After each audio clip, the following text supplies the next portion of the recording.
Ladies and gentlemen, good evening. Thank you for coming. Thank you all for attending. Jay Ebanks, Minister of Planning, Agriculture, Housing, and Infrastructure. Edward Howard, Director of the National Roads Authority, the NRA. Gina Ebanks Petrie, the Director of the Department of Environment, and everyone else. Thank you all for attending this very important meeting. We appreciate you being here. As you see along the sides of the building here, maps of the overall east-west arterial extension and close-ups of the individual sections 2 and 3 are placed around the room for your review.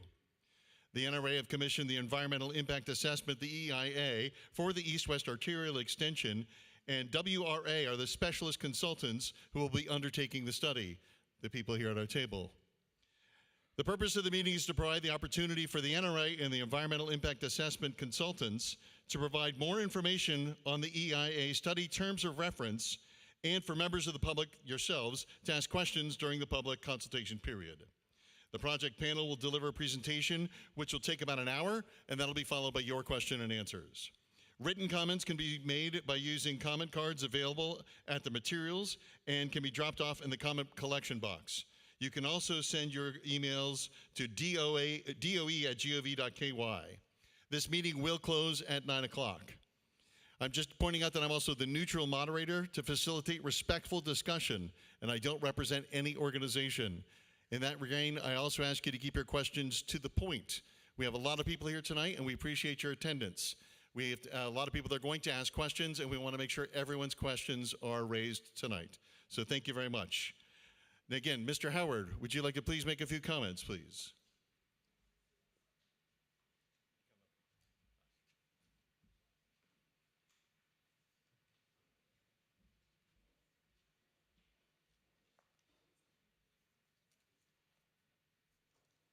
All right, good evening.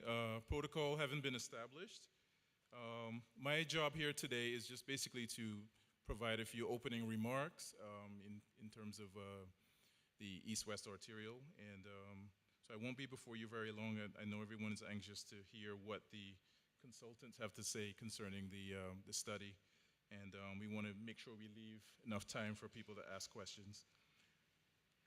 Okay, so I just want to do 3 things very briefly tonight. And one of those first things is I want us to imagine, from sort of our perspective, how we imagine the East-West Arterial.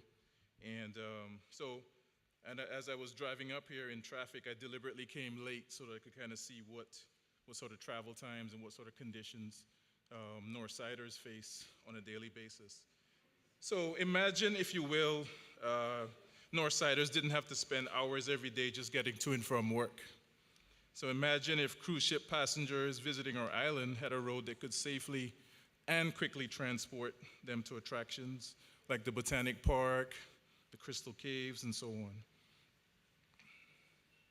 Imagine if future commercial and residential developments were guaranteed a roadway that could facilitate safe and efficient travel to any of the major centers of the island.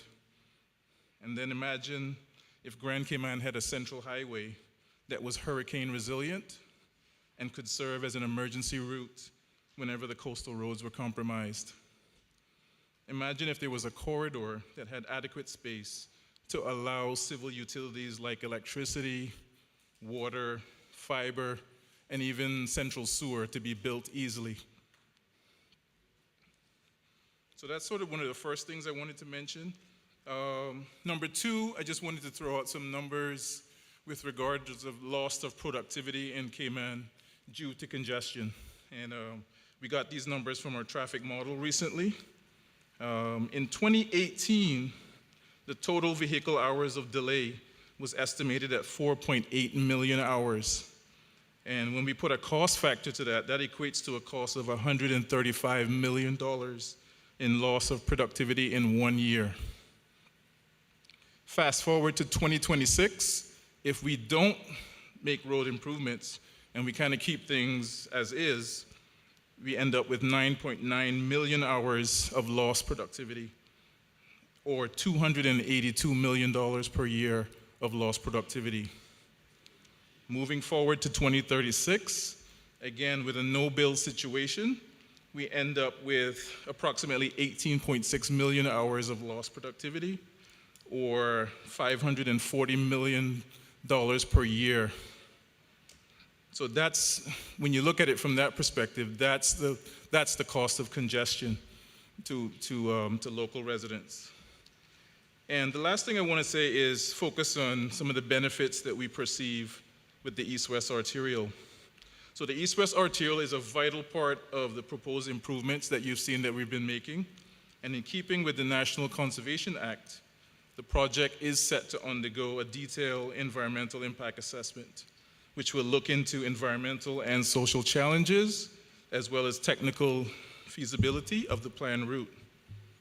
So the process, as demonstrated by the draft terms of reference, which is available to the public, as you all know, is to involve technical studies, geotechnical analysis, hydrology and hydraulics, route mapping, aerial surveys, traffic modeling and forecasting, environmental and social impact analysis, and stakeholder consultations, beginning tonight with our presentation of the draft terms of reference. So this is an important project for us and for the government as a whole, and we are taking it seriously. And so in short, and in closing, what are some of the benefits of the East-West Arterial? Well, one is it will support long-term economic growth. It will improve the road travel reliability. It will facilitate modern, safe, and efficient public transportation. And it will do that by providing necessary dedicated or shared bus lanes, bus laybys, bus stop facilities, and the like. If we were to try to implement public transport on the existing network, it would be very difficult to put those necessary facilities in place. And the road also will support improved access to the eastern districts and improve connectivity to the residential neighborhoods east of Savannah Newlands.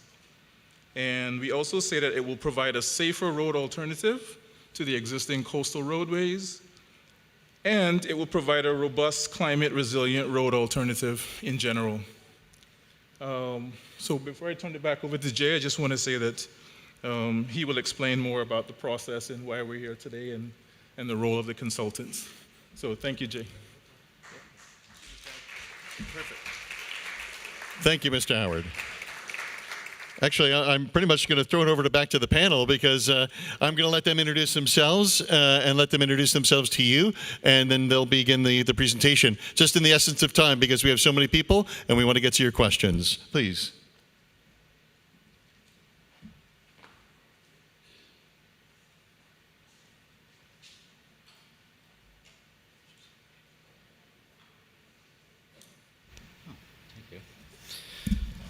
Good evening. I'm Denis Thibault. I'm the Assistant Director of National Roads Authority. For this, I'll do a very, very quick overview of the East-West Arterial, which was initially conceived and gazetted back in May 2005, pursuant to Section 26 of the Roads Law, which is essentially a long-term projection of road corridors, equivalent to a development plan. There's been many attempts to start construction or government to secure funding for that. In October 2021, the NR formally requested a scoping opinion for the proposed road corridor from the Environmental Assessment Board. The scoping opinion was issued by the EAB in November 2021. The scoping opinion outlined the likely significant effects of the East-West Arterial Extension project, which would need to be assessed under the Environmental Impact Assessment Framework. Following a competitive tender invitation in March 2022, the firm Whitman, Walker & Associates was awarded the contract to carry out the EIA in August 2022. The draft terms of reference that we'll be presenting tonight, we're coming to you for consultation, right? To have your input on what we're proposing. The draft terms of reference provides details of the studies and assessment which the NI and WI are proposing to be carried out for the identified indirect, direct, and cumulative effects on the natural and developed environment. The draft terms of reference will identify measures that will avoid, minimize, and/or mitigate identified effects are the primary objective of the EIA. So along with me this evening are part of WI, or Whitman Records and Associates, is Lindsay Ulizio. She's a senior project engineer. Kimberly Lincoln, she's a senior environmental planner and noise analysis. Dodie Frawley, senior project environmental scientist. And for T.Y. Lin, we have Sarah Goodkunst. My apology if I missed that. She's a senior environmental scientist. T.Y. Lin was retained to assist the NRA in oversight project of the EIA, but they also have extensive experience with wetland protection and retention. Yep. Okay, so the east-west arterial is what that we're discussing under the EIA is made up of two sections. Section 1 currently is under construction from Hurst to Woodland Drive. Section 2 would be from Woodland Drive to Lookout, which is approximately 3 miles in length. And the third section would be from Lookout Garden to Frank Sound Road. It would terminate in the vicinity where the J. Scott Plaza is located currently on Frank Sound Road.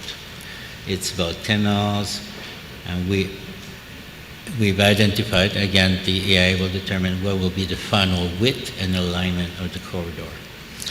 As Edward indicated, the main purpose of the proposed corridor is to provide disaster-resilient transportation network to connect the eastern and western districts, create the central alternative road to Bordentown Road, which is a coastal road, and ease traffic congestion along Bordentown and Shamrock Road. As Edward has indicated, also the needs is to address the effect of climatic events and sea level rises along the coastal road, deal with the lack of alternatives to Bordentown and Shamrock Road connecting eastern and western district, and address frequency and the severity of congestion along Bordentown and Shamrock. Yep. Okay, so as I said, this is a public consultation. You're being consulted on what we will look at in the study. During the study, there will be public participation where you will be asked to participate in some of the aspects of the study. So this is only, we're trying to get your feedback and see if we address the scoping opinion, if there are other aspects of the project you would like us to look at. And once this is approved, we'll solicit your comment. You'll have until February the 20th to forward the comments to Department of Environment. There's a comment cards all around, and also it's available on the website for NRA and DOE. And the terms of reference, as Edward indicated, it'll look at several applicable resources: socioeconomic conservation, the hydrology and drainage, geo-environmental, terrestrial ecology, cultural and natural heritage trust protected areas, greenhouse emission, and noise and vibration. And on that note, I'll pass the mic to you. Thank you very much. And now we're going to discuss the highway design and traffic analysis engineering portion. So here on the left-hand side, you can see from a helicopter view during the morning rush hour traveling westbound from the east end towards the central and western districts. This is Shamrock and Bordentown Road, and you can see that the congestion and queues back past Hurst Road and continues on. This was from October of 2019. So with existing traffic plus anticipated population growth, you can imagine with the limited options what the travel conditions will be for the future. So I'm just going to reiterate the focus of the roadway analysis. It would provide a disaster-resilient alternative route, as well as if you have an incident on the primary arterial of Shamrock and Bordentown Road, you would have an alternative route for emergency services and to get from point A to point B safely and efficiently. It would meet the existing and the projected multimodal travel needs through improved traffic conditions. while also preserving the unique environment of Grand Cayman. It would also provide an improved and enriched quality of life through improved mobility and accessibility for residents and visitors alike. So the alternatives evaluation, this is the start of it, and as you can see, we have 3 primary alternatives, but I would like to caveat that these alternatives then also include subsections and, let's say, refinements to these alternatives to ensure things such as roadway alignment, elevation, access points, to ensure that we are looking at the optimal solutions to meet your purpose and need and what are the concerns and the needs that need to be addressed with this project. So as you can see, the first option, the alternative, is a do-nothing alternative, which essentially you have the committed projects that we will work with the NRA, and then you have the east-west arterial section, the first section, between Hearst and Agricola Drive. The second alternative, primary alternative we would look at, is the expansion alternative, with sections 2 and 3, that includes all of the do-nothing alternative as well as this extension of this roadway. The third primary alternative would be to include all the committed projects in the do-nothing alternative, but also improve and do any necessary design, safety, and/or operational improvements needed to meet the purpose and need along Shamrock Road and Bodden Town Road. So we're going to hone in on the alternatives evaluation of step 3. So looking and comparing all the different alternatives that we're going to look at. So some performance metrics and some comparable performances that we can look at, for example, different components. You have sustainability measures, so you have the cost effectiveness of the particular alternative, both short and long term for the life cycle costs. You also have the environmental and the natural resource conservation. To what level will these alternatives keep the water quality, air quality, and how they will be conserved, protected, and enhanced. Also, the ease of implementation, based on NRA contractual and policy procedures on the existing operating procedure or conditions and circumstances.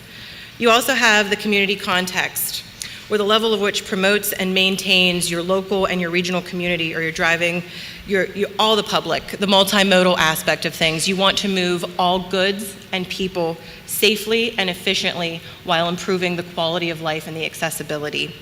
So other performance metrics, very tangible performance metrics that all of you in this room can relate to, and I know I've talked to quite a few of you. Travel time, the reliability to get from point A to point B safely and efficiently. I have heard several folks talk about taking an hour and a half to 2 hours in the morning rush hour to get to your destination. Also for key destinations and outlying tourist attractions to help improve that, as well as the reliability, and to determine what the measure of severity would be during the recurring traffic that you experience day in and day out. Also your queues. You have, as you saw in the previous photos from the helicopter ride, the extensive queues and the queuing that you're sitting there.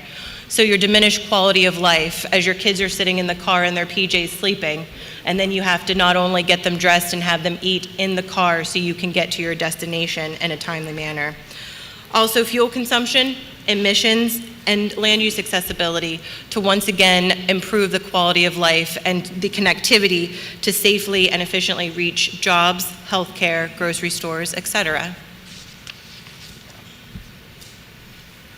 So with this process, we have a bunch of alternatives. We have the primary alternatives with the subsection metrics in these aspects, and we're going to boil them down and look at possible factors for the screening process to see what the optimal solutions would shake out of this. Such screening factors would include the ability to minimize the removal of unsuitable materials, to reduce the aggregate volume need to construct the new road, address areas that have a need for multimodal, pedestrian crossings, wildlife passage, and to reduce direct and indirect impacts to your protected areas. So with that, we would come up with a matrix. As you can see, the summary of anticipated impacts, you have different alternatives that would compare to the no build or do nothing conditions, which will be detailed and quantitative to show impacts such as your socioeconomic, your hydrology, your cultural and natural heritage, green gas, noise, and traffic. And we will take all of these into consideration for a benefit cost analysis so we can see the biggest bang for the buck, that we're addressing your purpose, the needs, as well as what is most cost effective and the optimal solution that would check most of these boxes for you. Here you see a typical section example, and I do want to caveat that I know that you see this is a 3-lane section. It's very wide. I know that may be startling to some folks, but I just want to caveat that this is just an example of what you would see in the documentation of how the roadway would be laid out. This is not necessarily saying that this is the end-all be-all, but NRA does methodically, come up with and really think through the process of developing the infrastructure that is going to be needed for future projected anticipated volume. So rather than being reactive, we're looking to be proactive to ensure that we have the appropriate infrastructure to safely and efficiently move goods and people in all different modes of transportation. So another example here, you will see that here are different examples of the roundabout configuration. So you start off potentially with an unsignalized T intersection at Hurst Road here and the EWA. You then have different considerations such as a bow tie shaped roundabout, and here in this third graphic you can see that this is a 2x1, which means you have 2 lanes coming in and then circulating. You may have 1 lane in the circulation, but it's not just to focus on the vehicles going through this intersection. It's also to focus and show what we can do with that from a multimodal accessibility standpoint. You can see that we have pedestrian and cyclist crossings as well as bus pull-offs. So it's not just serving the vehicles, but it is serving all modes of transportation. And this is what we will work through in detail with the intersection level and the access points along the corridor. So the traffic analysis portion that we will look at, it feeds into the highway design. So we're looking at a system perspective to determine the optimal solutions to meet the purpose and need of this project. We're looking at a holistic perspective of project mobility, impacts, and benefits to be determined and evaluated for each alternative. The alternatives we'll be looking at will be evaluated for years 2026, 2036, and 2046. And the most recent census data will be used for each district to forecast the future year volumes, because we want to ensure we are building an adequate facility, the infrastructure needed to be able to accommodate the future anticipated growth. So as we evaluate these 3 primary alternatives, the necessary refinements could be determining the number of lanes at the roundabout, as you had seen in the previous graphic, the number of lanes circulating as well as entering and exiting a roundabout per se. The turn bay lengths at the intersection that are needed to store the vehicles, number of through lanes, and intersections configurations at each intersection to be able to accommodate the multimodal accessibility. As you can see here, this is our overall multimodal transportation model flow. So we start off with your socioeconomic data, your roadway data, and your land use applications. So we get all of the data for Grand Cayman, and we have it into NRA's travel demand model. So with this, we can analyze our future year alternative evaluations that we had just discussed, the primary alternatives with refinements for those 3 horizon years. So if you're looking at just the travel demand model, which is a higher level vision, you can use and you can evaluate these alternatives, and you can look at screening metrics, turning volumes, travel times, fuel usage, emissions, to compare these alternatives, objectively compare them. And then another good aspect of this tool set is a customized automated summary maps. So you can see what is happening for each alternative, and you can then be able to quantitatively and qualitatively compare them. Refined traffic operations analysis then stems from the travel demand model, where we get into more detail and we can still analyze the future year alternatives, but we can hone in on the more detail of the multimodal aspect, and we can come up with detailed metrics such as your intersection operations, how much delay you're going to have at an intersection, and the queue lengths, as well as turning volumes as well. So there are multiple quantitative metrics that will be able to compare these different alternatives as part of the benefit cost analysis to determine the optimal solutions that meet the purpose and need. And with that, I will turn it over to Kim to talk about study area and socioeconomics. Hello. Hi. Okay, so now that Lindsay has figured out what alternatives we're going to be studying, the next question is, what's the area that we're going to look at, the larger size, to evaluate environmental, social impacts? Let me move forward. The direct impacts are shown on with the green and the purple line on the map. That's where the footprint of the alignment is currently sketched out to be. So what we look at, wetland impacts, things that are really focused on just the footprint, that would be their study area. Many other topic areas, such as noise, socioeconomics, they go a little further. Noise is typically, we'll get to that later, but it's much further. It's a distance, a buffer around those purple and green lines. Each resource will have their own defined direct impact study area. The next item to look at, though, is the indirect effect and the cumulative effect. So what could happen as a result of this project occurring? We've had a lot of discussion about the mangroves, the central mangrove area that all needs to be included. So we have a larger study area that goes about half a mile to the east and half a mile to the west of the direct impacts, the green and purple lines. And then we go to both coasts. So we do want to include the whole area in this section of the island. Let me talk about indirect and cumulative impacts specifically. Indirect are impacts that are reasonably foreseeable that could happen as a result of our project. They could occur later in time or at a distance from the project. Then we have cumulative impacts, which take into account projects that have occurred in the past, all the developments that have occurred. We understand what impacts those have already had, especially to the wetlands and the mangroves. Then we also looked at planned future developments and what we could expect to happen, or make our best guess of what could happen. So we try to take all of that into account. So we're not just looking at this roadway project as its own, but we need to understand everything associated with it. One topic of indirect impact is induced growth. And that is the specific development that could occur that we would, once again, do a best guess. It typically occurs within 1 mile, where we would focus our assessment, within 1 mile of any new interchange, roundabout. It makes that area easier to access. It also makes that area, if we do put this roadway in, those within 1 mile of the new roundabouts would have better travel time to their jobs further west. So that's the area that we focus on as far as induced growth. What we would do for induced growth is subtract the areas that are already protected, such as NCA lands, and then we would use the land use and zoning that is currently in place and make our best guess of what could be developed. We will then include that information into our traffic analysis impacts, into our estimation of the indirect effects that could occur to wetlands. So we are trying to understand everything that could come with this project. Now, all of the resources would be studied for both direct, indirect, and cumulative effects. These are on the chart, different varieties of how we would try to quantify and qualitatively discuss the types of impacts that we could have. Are they certain impacts, or are they potential?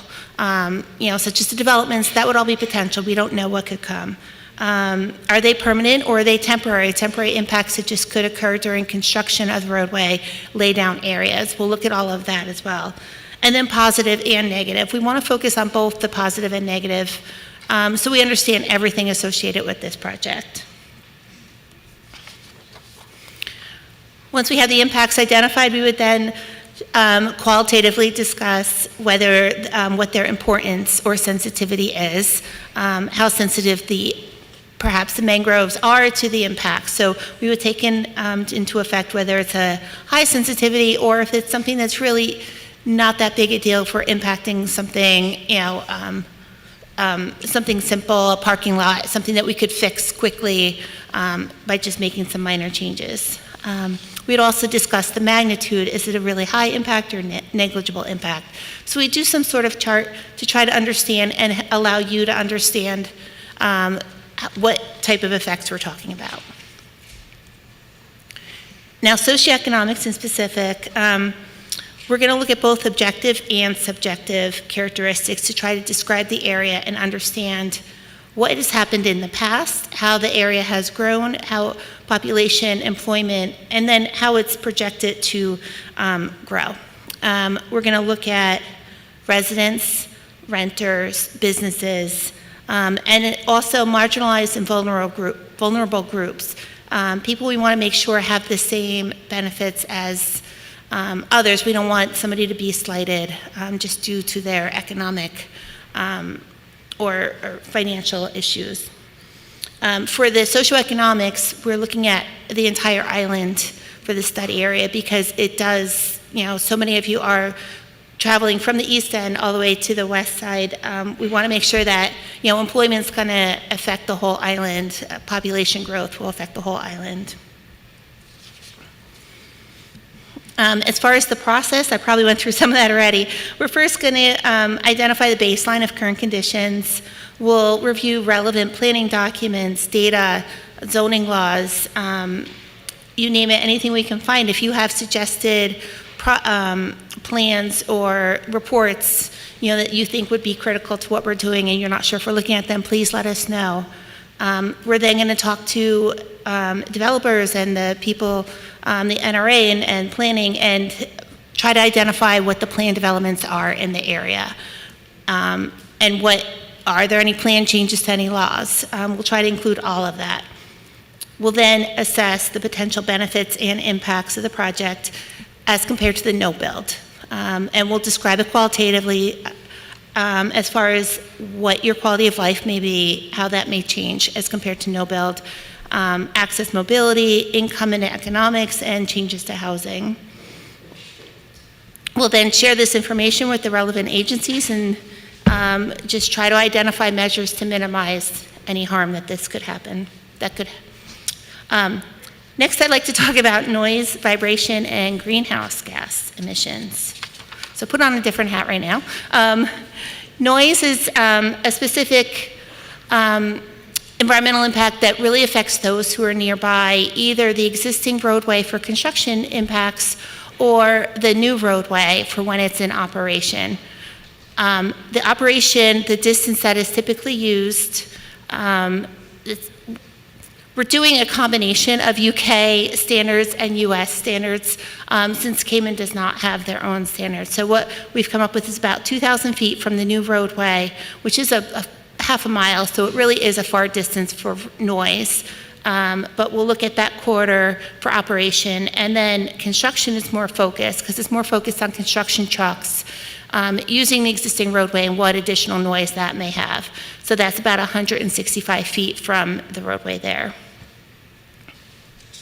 Oops, there's the map.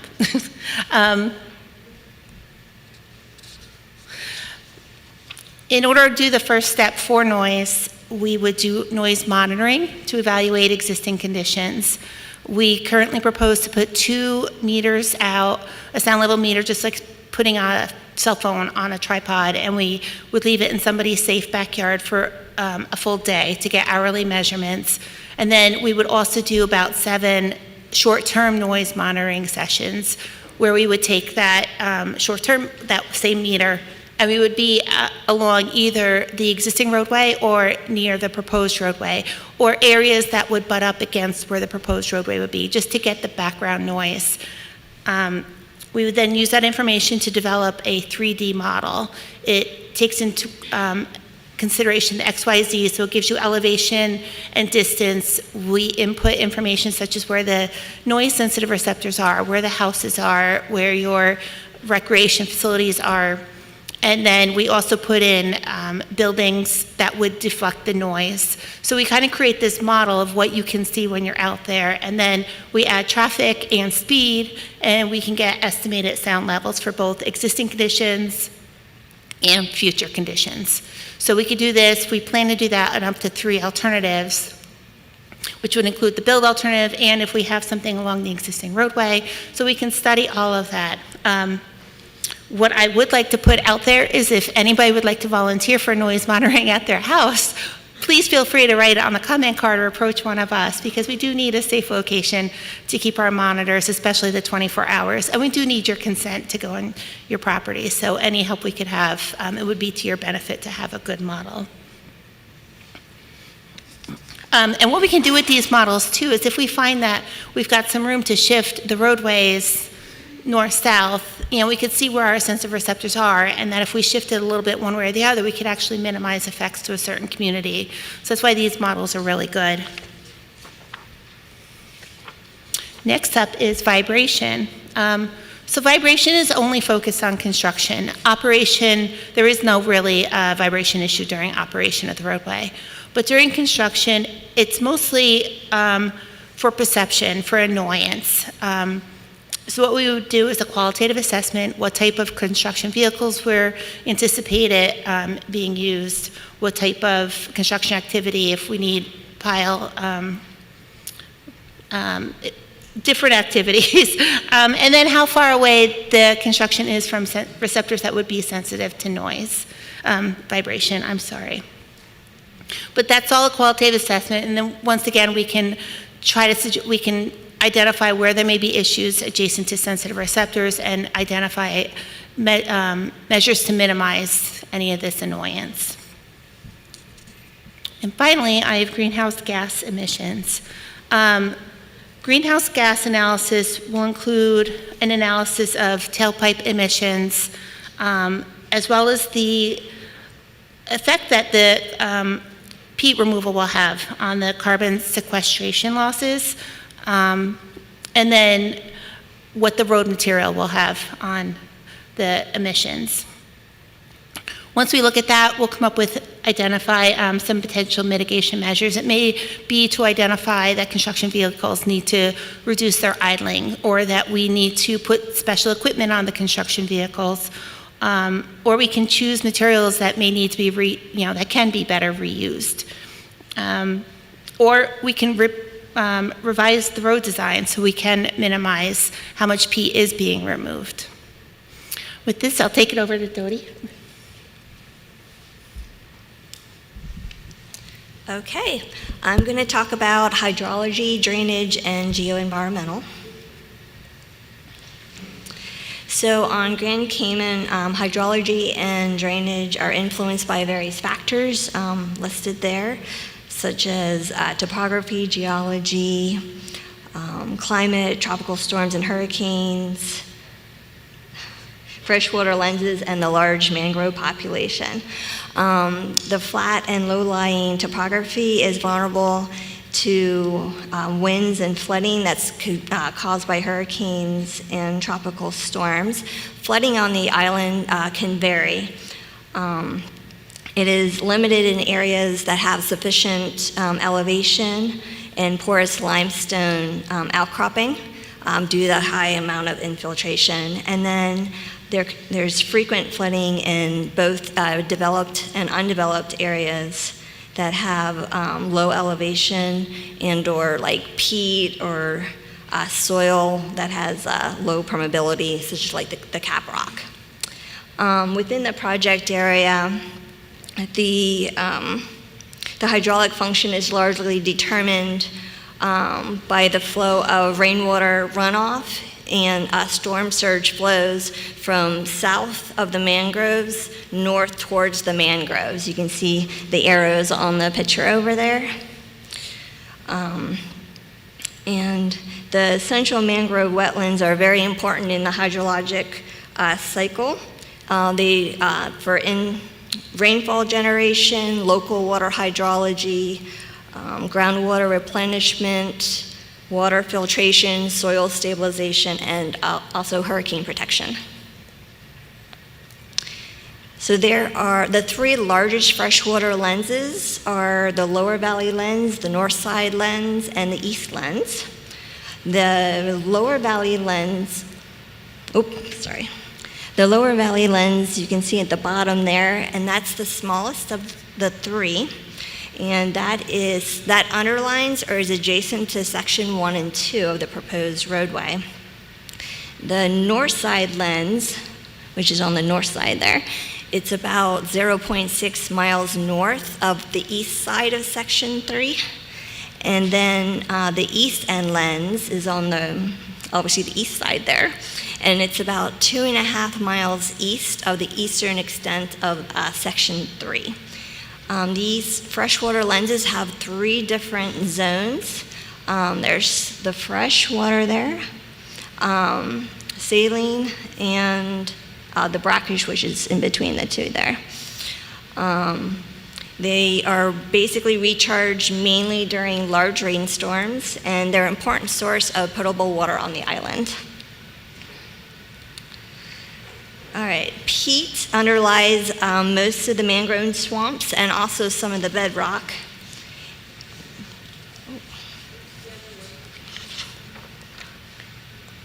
There we go.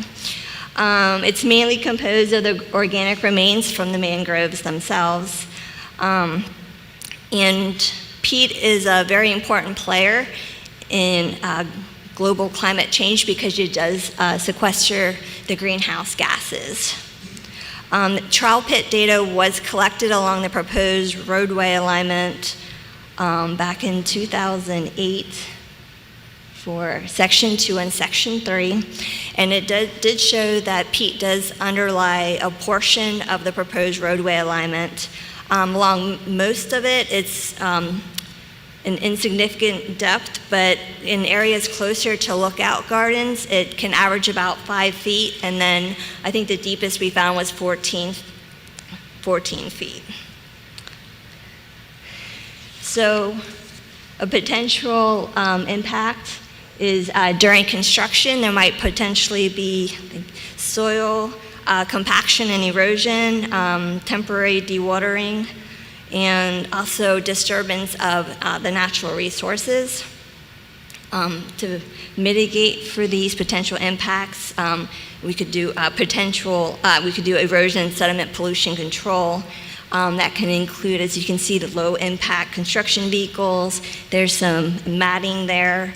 We can properly site the temporary stockpiles and access roads to try to minimize their impact, and also use best practice pollution prevention techniques. And there you can see a silt fence and a filter log there.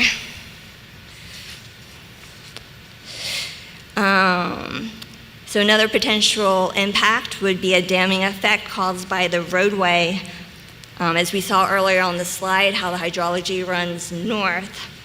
So north of the proposed roadway, that could potentially restrict the hydrology to the mangroves. And then south of the roadway, they might actually be, the mangroves and the adjacent populated areas could be inundated. And obviously, the roadway there might affect the drainage and the runoff. So, and if there's existing drainage infrastructure, if they are damaged, that might obviously cause further flooding issues.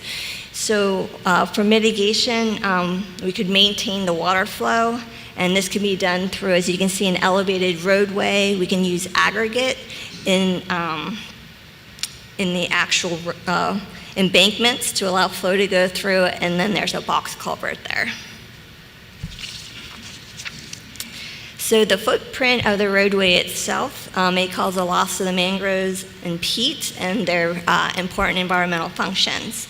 Mitigation measures include minimizing disturbance when developing the proposed roadway design, so being careful of the footprint, salvaging and reusing the peat, and elevating the roadway, and there could potentially be other design options we'll look into.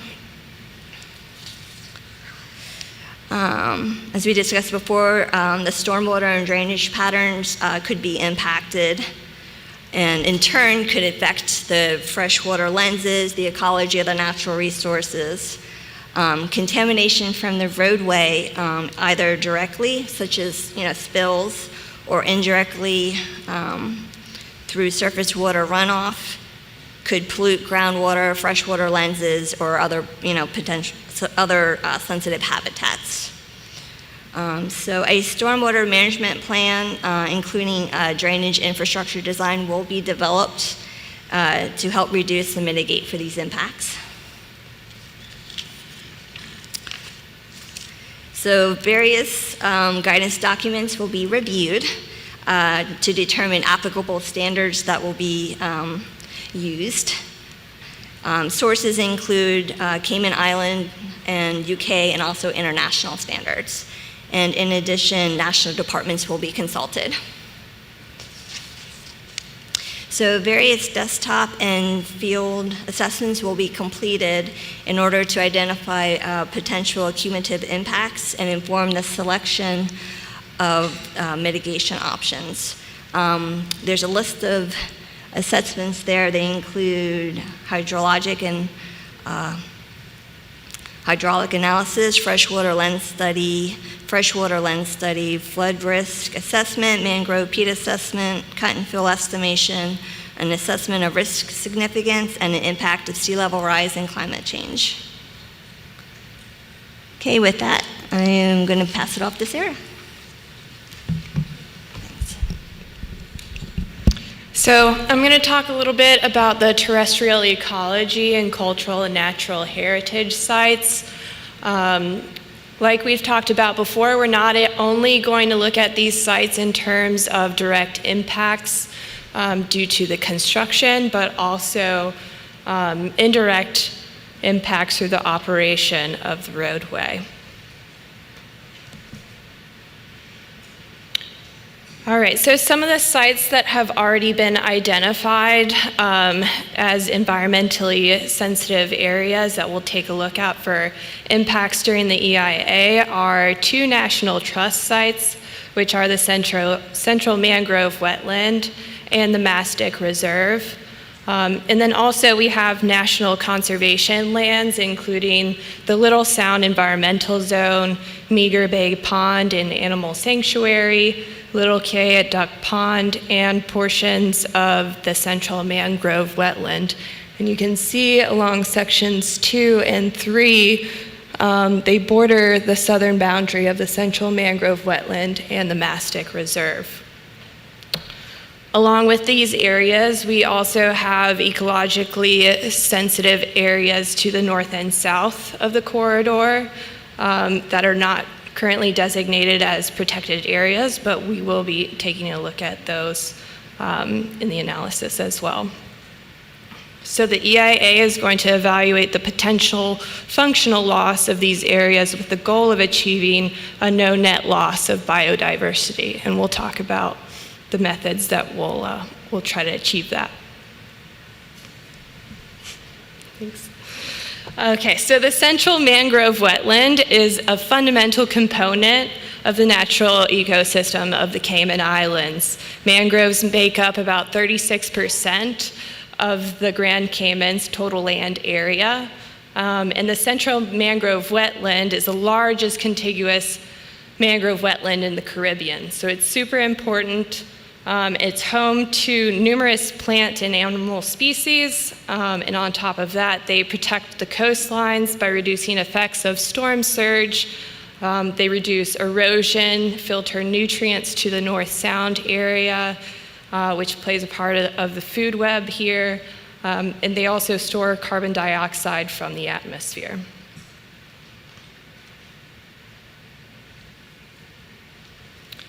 So on top of all these things, they also create a great habitat for a lot of the fauna that live on the island, such as those you see on the screen here. The West Indian whistling duck, about 83% of the population is found here on the Cayman Islands. And then you also have a lot of endemic species here. The Grand Cayman parrot and the Cayman Brock parrot are 2 endemic species that are found on the island, and they rely on black mangroves for nesting habitat. The Meager Bay Pond is a designated animal sanctuary to protect resident and migratory birds. So we also have the Mastic Trail, or the Mastic Reserve and Trail. This is the largest area of dry forest on the Grand Cayman. It's an old growth forest. Historically, it's been above The water, nearly 1.9 million times longer than the rest of the island. So this area is where a lot of the native flora and fauna evolved, and it's home to many of the endemic species here. It also historically was used as a passageway to traverse the wetlands. So the Mastic Trail was officially established in 1995 to allow users to experience the natural, undisturbed areas of Grand Cayman.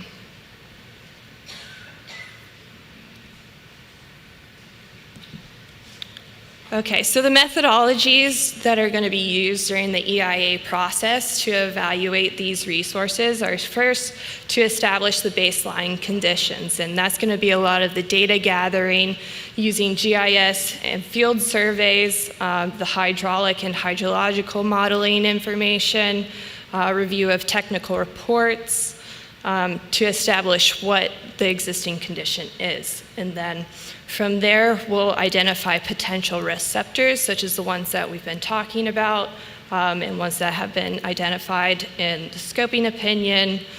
And from there, we'll do desktop and field review assessment. So going out into the field with GPS and drones to collect data and characterize and map the ecological features in terms of the size, the type, and the functional value. And there's several different ways you can evaluate the functional value. From there, we'll perform a significance and magnitude of change evaluation to establish a degree of effect for each of these resources. And then from there, we can start to think about mitigation measures. And like I said before, the goal is biodiversity, no net loss. So some of the anticipated impacts to the wetlands in the Mastic Reserve, not only direct, but temporary impacts for the construction phase, as well as secondary, indirect, and cumulative impacts for the operation of the extension. So some anticipated impacts include loss of habitat, habitat fragmentation, loss of species through disturbance or wildlife vehicle collisions, restriction of animal migratory movements, construction of roadway runoff, noise, traffic, hydrologic connectivity.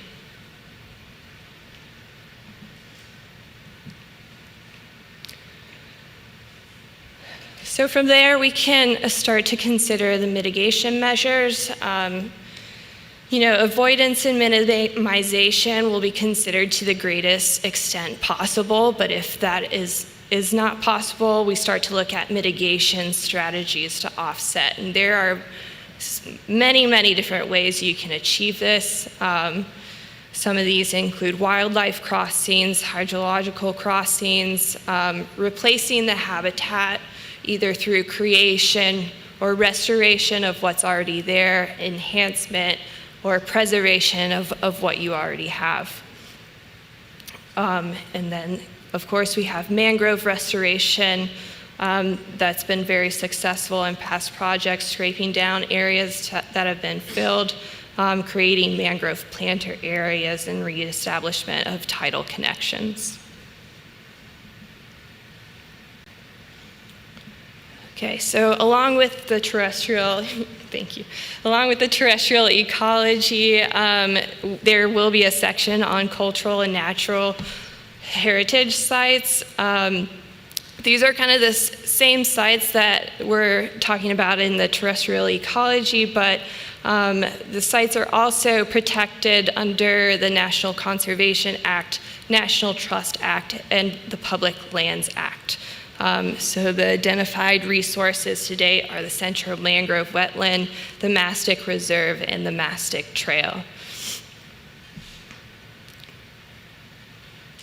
And these resources are archaeological, historical, and architectural sites of interest.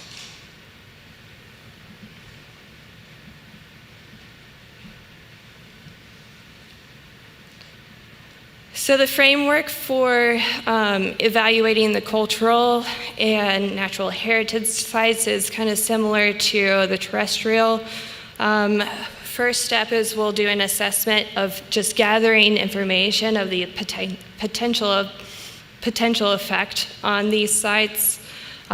Second step is consultation with stakeholders, engaging the DOE, the National Museum, National Archive, the National Trust, any nonprofits, to identify any additional known and potential future heritage resources. From there, we'll develop a scale to establish each resource's intolerance to change based on their importance and status. And then we'll evaluate the impacts, create a degree of effect to be combined with the intolerance, and develop kind of a weighted score for each resource. And then we'll document the impacts, make recommendations for avoidance and minimization, and from there, explore different mitigation measures.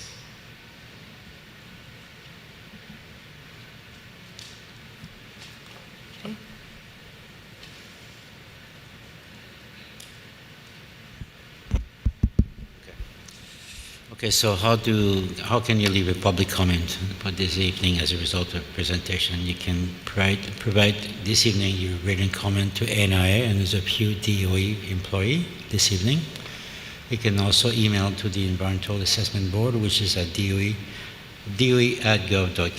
You can also mail your comments to the Department of Environment and hand deliver your comments to the Environmental Center of 580 Northside Road, Georgetown, Grand Cayman. The deadline to receive comments on the terms of reference for this evening is February 20th, 2023. And I'll pass this on to Jade. Thank you, guys. I think we did pretty well with timing. We just have about an hour for your comments, and we will have roving mics through the crowd here. Again, we ask your questions to be concise and to the point, so we allow everyone to have a chance to get their questions heard.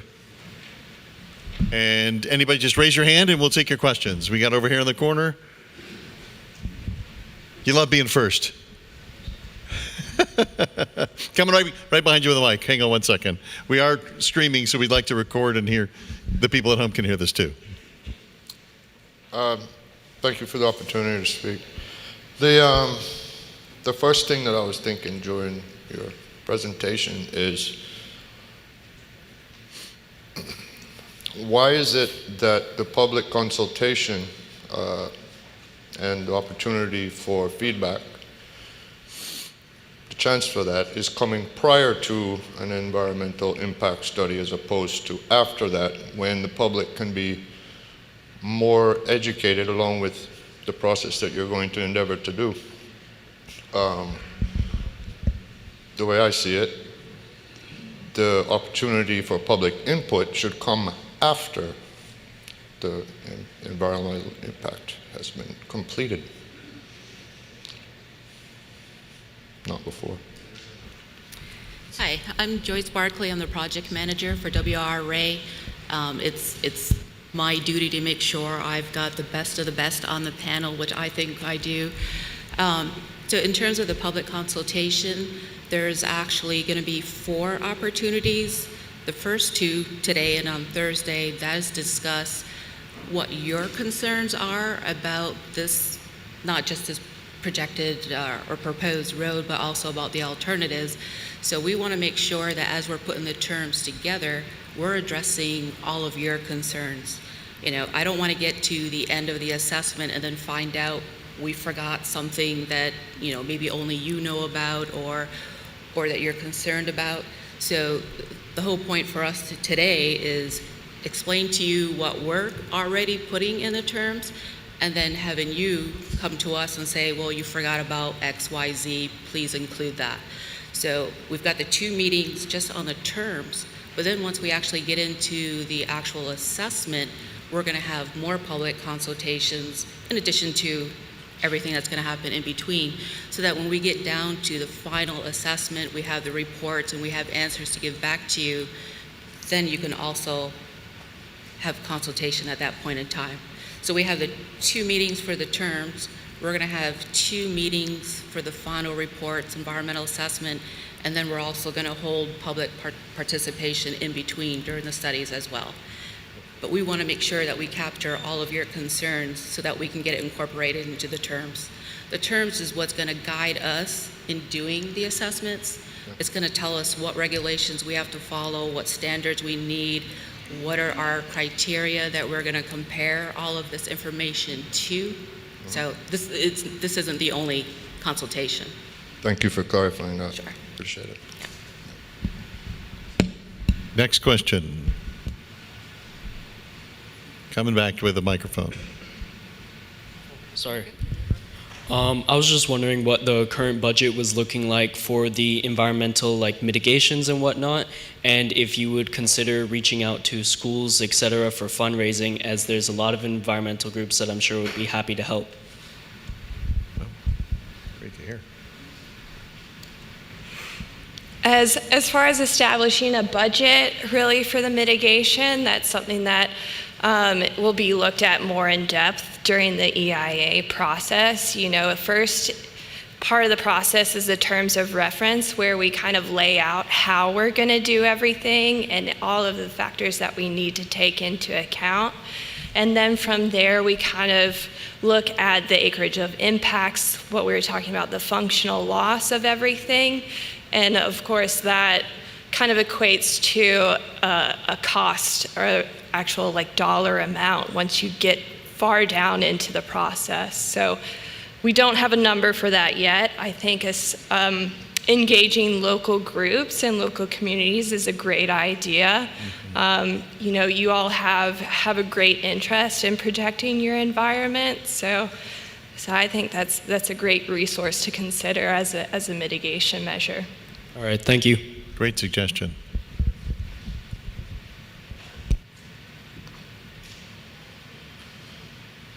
Don't be shy.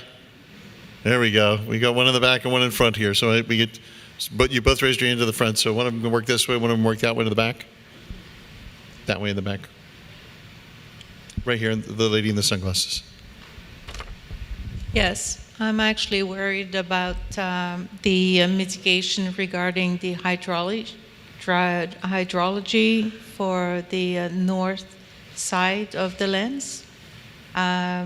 Because it's going to cut off what feeds the greatest lens at the north side. I think it was Dodie who mentioned that.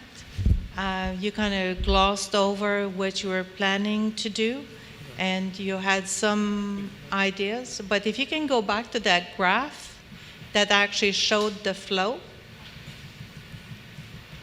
of the water, I think you just passed it. It showed the flow of the water from one end. Yes, right there. Got it. Okay, so that part is actually feeding the lens.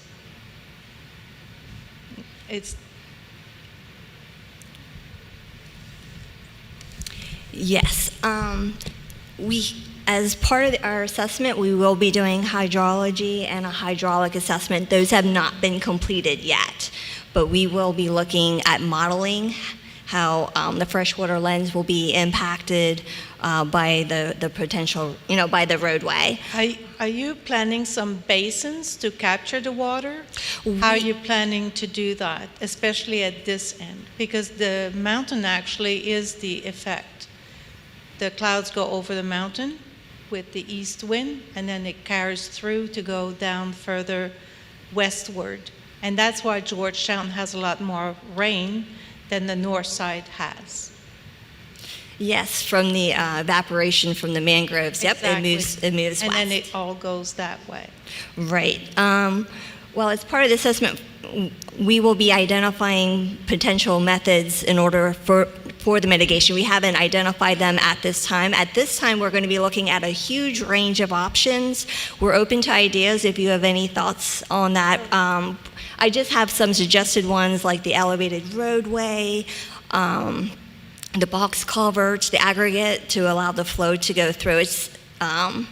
Several of the roundabouts will be on the mangrove. They'll be skirting the mangrove. If those roundabouts could actually be kept as mini wetlands and landscape, to retain that kind of property, then you would have an underway way to have a flow for the water to carry through.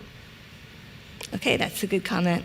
Instead of elevating your roundabout, you could actually basically have it lower, which is a case in the countryside roundabout where you had a natural crater that got covered over, and the church nearby is actually flooding. It could have been used naturally for the church not to flood, and use that natural crater to have the water, to receive the water. Thank you. Yeah, thank you. Yeah, at this stage, we're looking at all potential options, so thank you. Thank you very much. Noise abatement will you be doing for this proposed highway? For example, where we live in Georgetown North, we have West Bay Road on one side, low density neighborhoods, and then you have the wetland swamp, and then the East of the Tibbets bypass. When it was just a 2-lane road, it was very quiet in the neighborhood. The gardens, your sanctuary was always very quiet. Now there's a 4-lane bypass, and there was no noise abatement put. So when you go in your gardens now in any of these neighborhoods, it's very noisy, constantly from Monday till Friday or Saturday, and there is no abatement at all. So it's really stressful for people living in these areas when you're downwind of a busy highway. So what abatement will be put for the noise? The first type of abatement we look at is actually where the location of the roadway would be, to try to shift it away from residential areas. The greater the distance, the less noise that you will hear. Other items that we could look at are noise berms. Sometimes you could put walls or fences up between the roadway and the residences. So we could look at a variety of abatement measures like that. My question was, do you have any proposed, because none was put when NRA built the road, the East of the Tibbets bypass. Nothing was done, so it is stressful still for people living there with the noise, with jack brakes and dump trucks, cars. I can fully understand what you're saying, yes.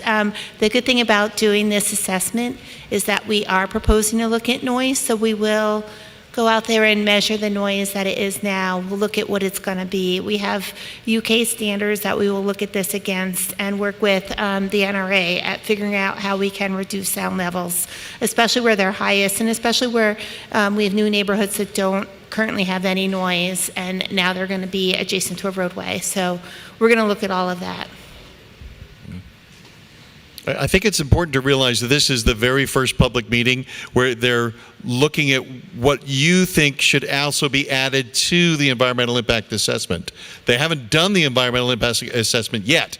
They're still working on the formula of how they're going to do it. So this is the time to say, hey, you should be thinking about this, you should be thinking about that.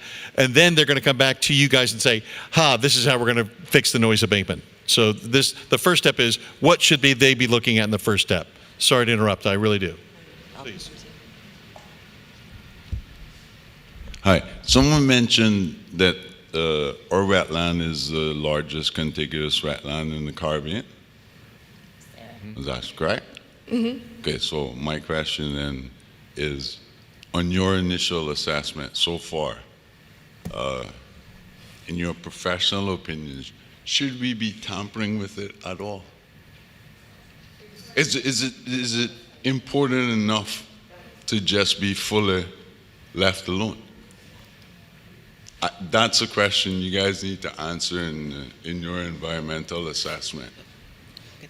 Well, honestly, it's not really a yes or no question for us as the assessment team. It's for us to go in, assess all the possible impacts, whether negative or beneficial, and provide the information back to the public.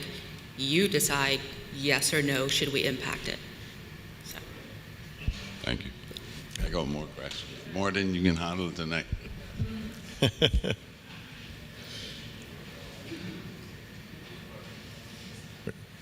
Go ahead. Wendy, go ahead.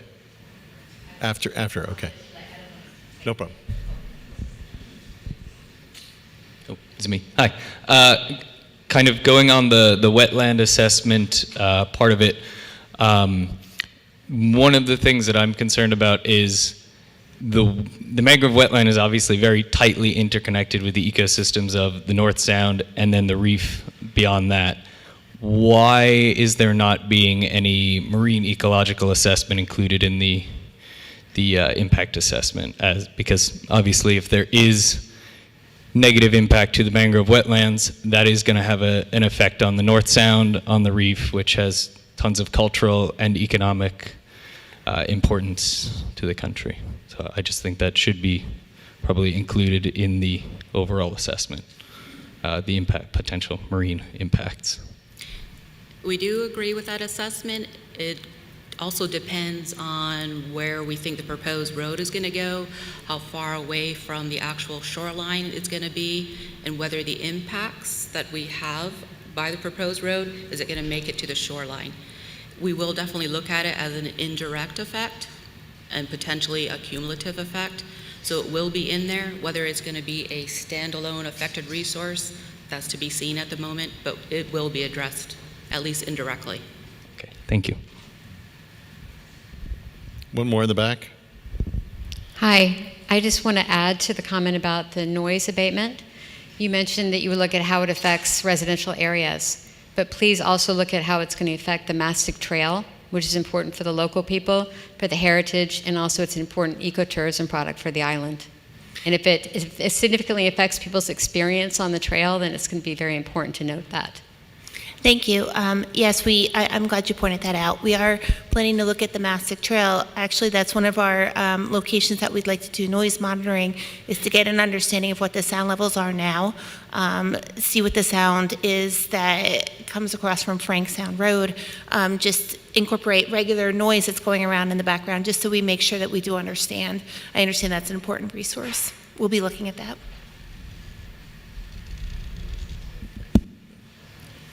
You got Mr. Billy?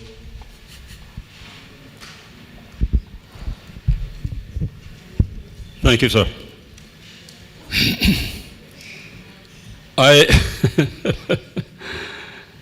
This exercise of what you wonderful people are trying to do here, what is already, some of the cracks that's already showing, is typical for our island, in that we do all these different things isolated from reality. We had the master ground transportation plan thrown out through the window. We had a 1975 development plan thrown out through the window. We came up with one in 1977. It was supposed to be revised every 5 years. They did some sort of stupidness in 97. When they were getting ready to do the next one in 2001, that caused a coup to take place. After a year of planning and visits and multiple times to the districts, over 3,000 people participating because it didn't suit some developers. They caused, because they pulled in the chips, they controlled the politicians, and they pulled in the chips, and they had a coup. November the 8th, 2001. And what you're talking about here is a component of an overall plan. You're talking about population growth. I hear the wonderful things the ladies are talking. 2013, we had a method of sort of controlling population growth. But again, the chips were called in. The politicians were told you have to open up the floodgates. We have a situation. Have you seen the Pedley population study that was done on Cayman? They're probably not going to show it to you. We double our population every 10 years. How are you going to plan? You don't know where the people are going to be, so how are you going to plan for the transportation? This is total madness. But this is the way our country operates. Not rational. You're talking about what standards you should use. Well, in 1982, we had a water authority law to put in a sewage system from, well, I'm going to say graveyard to graveyard, but along the West Bay stretch from the two boundaries north and south. That's all it is, the sewage system. The standards that were used in 1985 when they drafted the regulations were the standards that were in place back then. Sewage system standards have moved way on. We only check two things: turbidity and biological oxygen demand, which is 6 times higher than just about anywhere else in the world. It's 30 parts per million. Florida, the United States, under the Clean Water Act is 5 now. But then they check nutrients to stop all this green, slimy stuff you see on the foreshore. Mr. coming. Yes, I'll give you a minute, sir. Okay, sir. Just give me a minute, okay? Yes, sir. Not too much longer. Okay. I'm just trying to avoid wasting money again in this country with another damn study that's going to be put in the basement, and then it's going to become another agricultural study because they lay it on the side, it gathers dust, and then they plant cassava on it. So we have our beaches. We've lost half of our beaches, sorry, not half. 1.5 miles of the beaches about is gone because too much sewage, pathogens killing the coral, which is where we get our coral from. We have in the North Sound, because see all these places? They're going to put canals in there. After you get that road in, you see you got these roundabouts. You remember in Fiddler on the Roof, the staircase going to nowhere? These roundabouts are going to go somewhere. They're going to go off to the north into Little Sound. And then you're going to be dumping more sewage in there. You're going to kill the sand, the reefs that produce the sand for the sandbar. And then you don't have the West Bay operation. You need to take this road show, this horse and pony show, needs to go to the West Bay so the West Bay fellas that operate in the North Sound will understand that given and proceeding on the way we're going, because all our we don't have a development plan, so plans are approved by discretion, another word for corruption, and then you're going to find they're going to add, and then you're going to kill the reefs out there, and you're going to lose sand on the sandbar, and the cruise ships got nothing to come here for.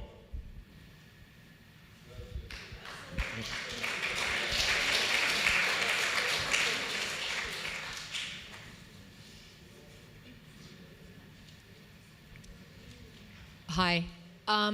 I just wanted to ask, I think quite a lot of people who live in this district feel that a new road, although desirable in some ways, is not going to solve the traffic problems in the morning, because all we're going to do is drive very slightly faster into the back of traffic building up in Savannah. So what I would like to ask, please, is what plans are there to sort out the Georgetown traffic so that we can get through Savannah? The road as it is fast until we're gone through Bodden Town. We don't have an issue with the road as such at this end, although I do appreciate in some ways that a second road would have benefits, but nevertheless, I don't see it getting us. I'd like to ask you why you think it's going to stop, how is it going to get anyone to Georgetown any faster in Russia? Thank you very much for your question. So the NRA is currently working on areas, bottlenecks farther west as well, so around the Grand Harbor area, from the Tomlinson roundabout all the way to Bobby Thompson, et cetera. So they are currently working very diligently to come up with solutions, optimal solutions to uncork those bottlenecks, to help traffic move more smoothly, efficiently, safely. So then therefore, once the anticipated growth and once this roadway potentially comes online, you would be able to service the folks to have, on the north side and the east side, places that are anticipated to have substantial growth. They have more than one option to be able to get through rather than funneling through one roadway. They have other alternative routes, and then they'll be able to get to their destination faster. So they are currently working to alleviate those bottlenecks farther west, so you will be able to cut down on your travel time. And again, this is about the environmental impact assessment study of the extension of the east-west arterial, not necessarily whether the road should be built, That's another question for another meeting, just FYI, even though I feel your pain. I truly do. Do we have a new question before? Do we have? Oh, there we go. So, this is more for the NRA. In our look at this entire deal, are we then saying that we're going to study the existing traffic in the corridors that we have?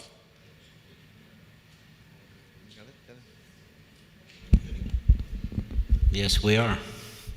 And with the outlook of what we can do in reducing the number of vehicles on our road versus increasing and building more roads? Well, the study can look at what is happening right now. The study will look at the current transit system, whether it's adequate. The study will not identify what the transit system should be. We can only identify what's there. That'll be for another arm of government to determine what they want to do. What we can look at is the current trend. We can say if we have proper transit, we're not going to develop that because it's not in our ambit. It doesn't fall under the NIA. What could happen? We also look at where growth has happened, where it has been concentrated over the last 20 years, what's happening in the last 10 years, where the growth is going to happen. Because I can tell you, nobody is going to be able to afford to buy land in South Sound. Right, and soon no one will be able to afford to buy land out here. Well, where are they going to go? But that is the point, though. Well, look, I've argued for many years because I've been here for a while, okay? Over the years, for the last 35 years, more growth is happening east of Selkirk Drive than it has been before. Yes. And it continues to accelerate, and that stretch is being pushed further out. But I'd suggest that we have 17 dredging developments between Rackla Canals and Barkas, and I'm almost certain that not one single one of those developments are 100% built out.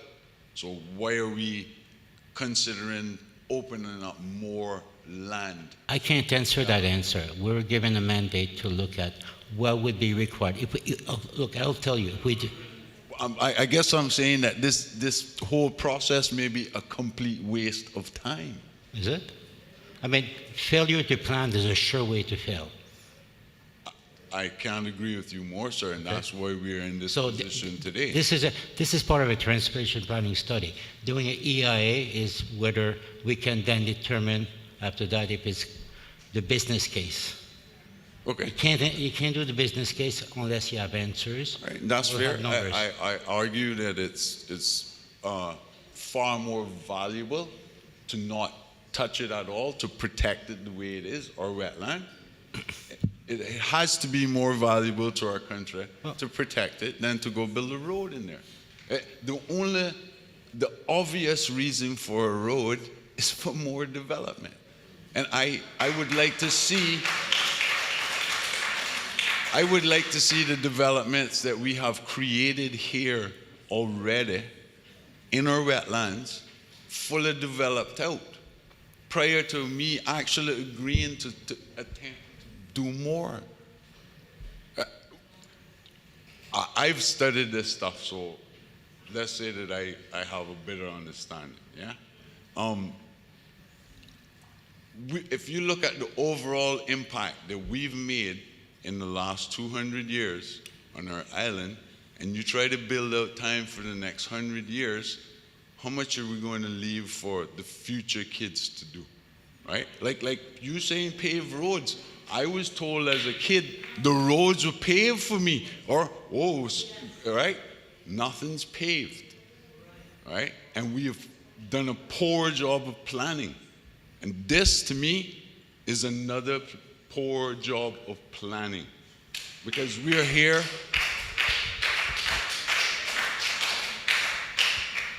we are discussing impacting probably the most ecologically important part of our island. And it's for no more reason than for development. Because I can get to town. I am being disenfranchised by the number of vehicles and people who are allowed on my road. That's how I feel, right? So I'm not. Let's have the director address your comments. I do appreciate it. I do appreciate it. Thank you. Yeah, sir, you make a lot of wonderful points, and so I apologize if it seems like we're being combative with you. What we're basically saying is that under our mandate is that we're trying to do the best we can in terms of improving traffic congestion and then providing alternatives for future to address future growth. And I agree with you totally. So what I would say to you is, and I'm sure everyone else agrees in here, is that we need a balanced approach to the entire solving the whole transportation problem. So I know some people will say, well, I'm a transportation expert, as you would call it. So one of the things that you would try to do is, in that balanced approach, public transport is one of those, right? But then you need to look at other things. I mean, the Compass, we sat down with the Compass about a year ago and actually developed a lot of different strategies and asked them to put that out there so that the public would know that these are some of the things you can do. COVID taught us a lot of lessons. So even things like, you notice how traffic changes when schools are out and so forth. So going forward, we can start to look at those things in terms of like hybrid learning, how we operate our schools. All these types of things will play into it, into that whole equation. Right, and that's what I'm saying, is that we're not saying that this is the end-all, be-all solution. We're saying there are other approaches to it. And what the gentleman is arguing is that we are doing what we know to do in terms of traffic congestion relief, and also a lot of the things that we said, what is the future growth? So we're looking at, someone mentioned the Pedley study that showed how we're doubling our population every so often. So, right, yeah, that was 2008. So I remember when I first got out of school, what was it, and someone said to me, oh, Cayman will never see 40,000 people. Right, and here we are, and then they said, Cayman will never see 100,000 people, and we're at, 79,000 people currently? So what we're saying is, if we don't sort of foresee and plan some of these things ahead of time, we could be back here, or our grandkids could be back here saying, boy, they really didn't think about the fact that we would need roads and all that sort of stuff. So as Mr. Billy said, there were all these plans, MGTP, all these different things that were just kind of put on the shelf. Had we had the vision and the foresight to go ahead and start to do these, we wouldn't have a lot of the problems that we have today. So, yeah, okay. I just don't think there's any question whatsoever that there has been a failure in planning, whether that be for a multitude of reasons here. I'd like to just give a quick juxtaposition of perspectives, like between me and my very good friend Teddy here. I actually do see a good argument for various reasons, some of which the NRA themselves have identified. The susceptibility during storm surge for our coastal roads, East End, Northside, other areas were cut off from being able to drive after the storm. If there can be a solution found that is less damaging to our central mangrove wetland system, I would be very open-minded to see that come forward, if it's possible to move the part of the road that directly impacts very sensitive areas, to try to add that to the overall equation and try as much as possible to fix that. I will say this. I think that folks need to look at the overall in one way, but look at it on a case-by-case basis. Yes, Mom, you are right. There's a choke point down by Grand Harbor, Hurlers, roundabout, Centra 21, whatever you want to call it, right?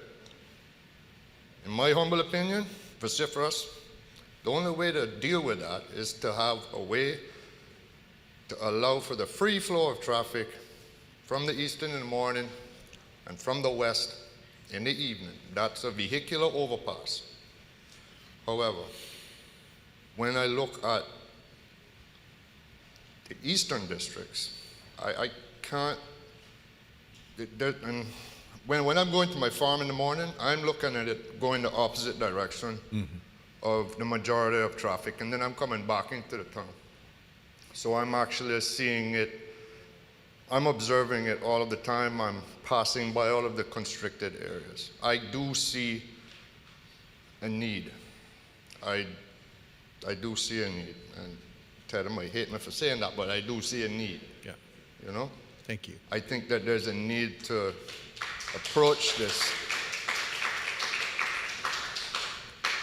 in the wisest way possible, and I think that the government and elected and civil service needs to do their best and needs to listen to people. And I don't think that this meeting should have been simply the EIA part of this. This meeting was necessary to get the public's feedback and get the public's ideas and get the public's thoughts out there.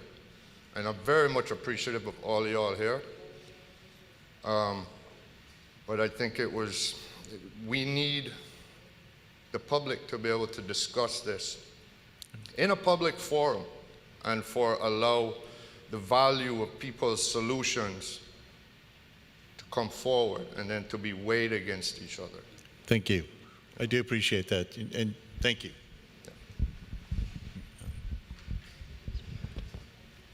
Good evening. Thank you to the panel. I'm here from Sustainable Cayman. There's an article out in the paper today talking about a traffic review report. I would just like to say thank you to the NRA. They've been very helpful. I've been engaging with them a lot, and I think the process we're doing here is a good thing, and basically been focusing on the terms of reference. It's important to do these things correctly and to get the feedback from the public. In regards to the terms of reference, it does detail extensively the ecosystem services provided by the Central Mangrove Wetlands. Basically rainfall, flood protection, storm protection, water filtration, fish habitat, etc. They're providing a lot of natural solutions, something that sometimes built solutions don't provide. The potential for these ecosystem services, they're also called our natural capital. So I'm just wondering if there's going to be any assessment on the loss of those services that they're providing at the moment, or whether there are mitigation effects to preserve them as a result of a road going through there, because they don't seem to be included in the cost-benefit analysis in the terms of reference. So will that be included? So in terms of evaluating the services for the ecological, I think that comes into effect when we analyze the functional value of the ecological features as a whole. So that'll be kind of evaluated in that assessment, and that does feed into kind of the cost-benefit analysis as well, when we start to consider the impacts to everything, not only cumulative and indirect and direct, but we take all of that into account when we're doing that analysis. Follow up? Yeah. Follow up? Sorry. In the assessment, you've determined a 1 mile radius on the road. So I think people have talked about the fact that the roundabouts are going to bring development, so you're not actually looking at a 1 mile radius, and just wondering where the 1 mile came from. I can answer that. That is more focused on a specific indirect effect, which is induced growth, which is where we, have typically seen in the U.S. We've done many analyses that are like this that try to understand where induced growth may happen, and that seems to be where the most specific growth does occur, is within the 1 mile of the roundabouts. We will consider the entire, from the north to the south, as Sarah's already talked about. We will look at the impacts to wetlands and the hydrological effects. But as far as like where we think may happen first, where we can most, expect first to happen is within that 1 mile. But we're interested in feedback, so if you think it should be larger than that, please let us know, or different. Right here for John?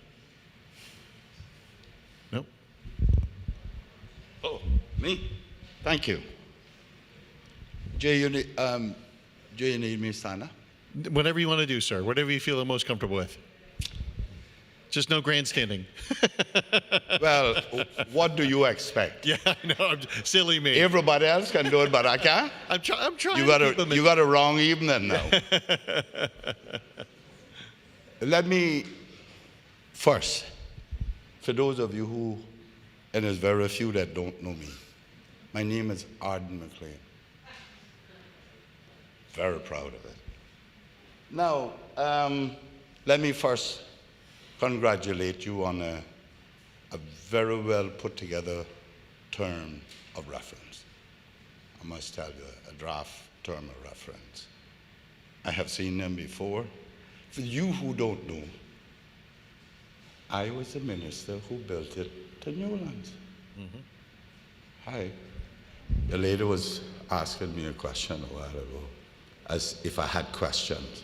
I didn't want to tell you who I was, who I am. Anyway, were it not for the downturn in 2008 in the economy, we wouldn't be here, because that was going to be built. I have read, with the exception of about 20 pages, the last 20 pages of your TOR.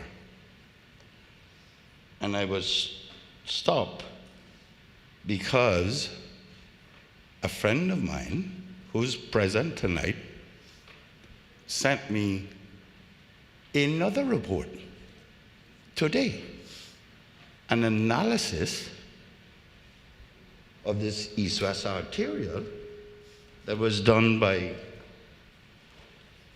Ardent out of England, consultant engineers. Now let me say that if that is what is going to be a submission to you all for consideration on your TOR, I invite you to do with it what Nancy Pelosi did with Trump's State of the Union address.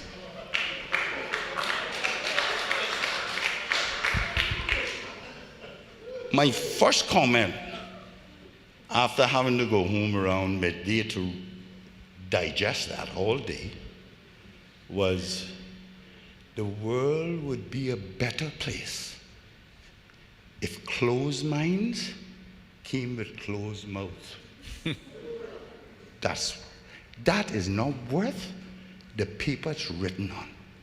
He has not even come to this country. He is proposing we destroy Bordentown. Bordentown, for his information, is the first capital of this country. Mm-hmm.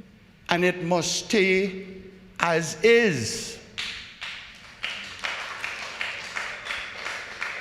This man is proposing paid parking in town.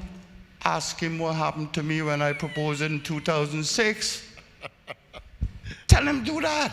Remember. And he's proposing one car per family? Really? That just tells me he has never, ever been here. He thinks I'm in London. Let me explain to him those proposals of charging people to come into central London didn't work there, because everybody's still paying for it. It is obvious. It is extremely obvious, patently obvious, that his instructions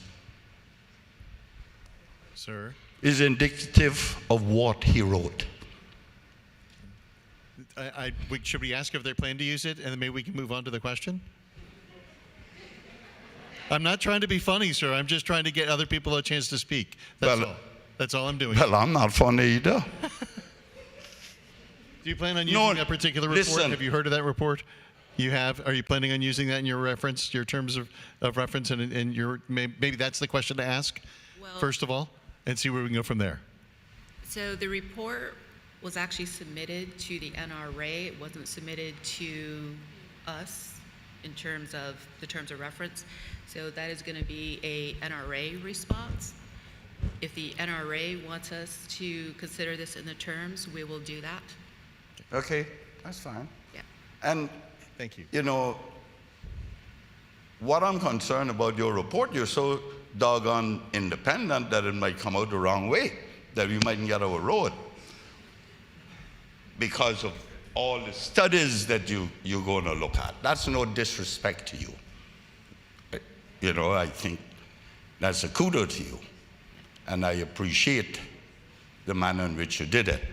However, understand that we have in this country a set of people who are like akin, let me say akin, to religious fanatics when it comes to the environment.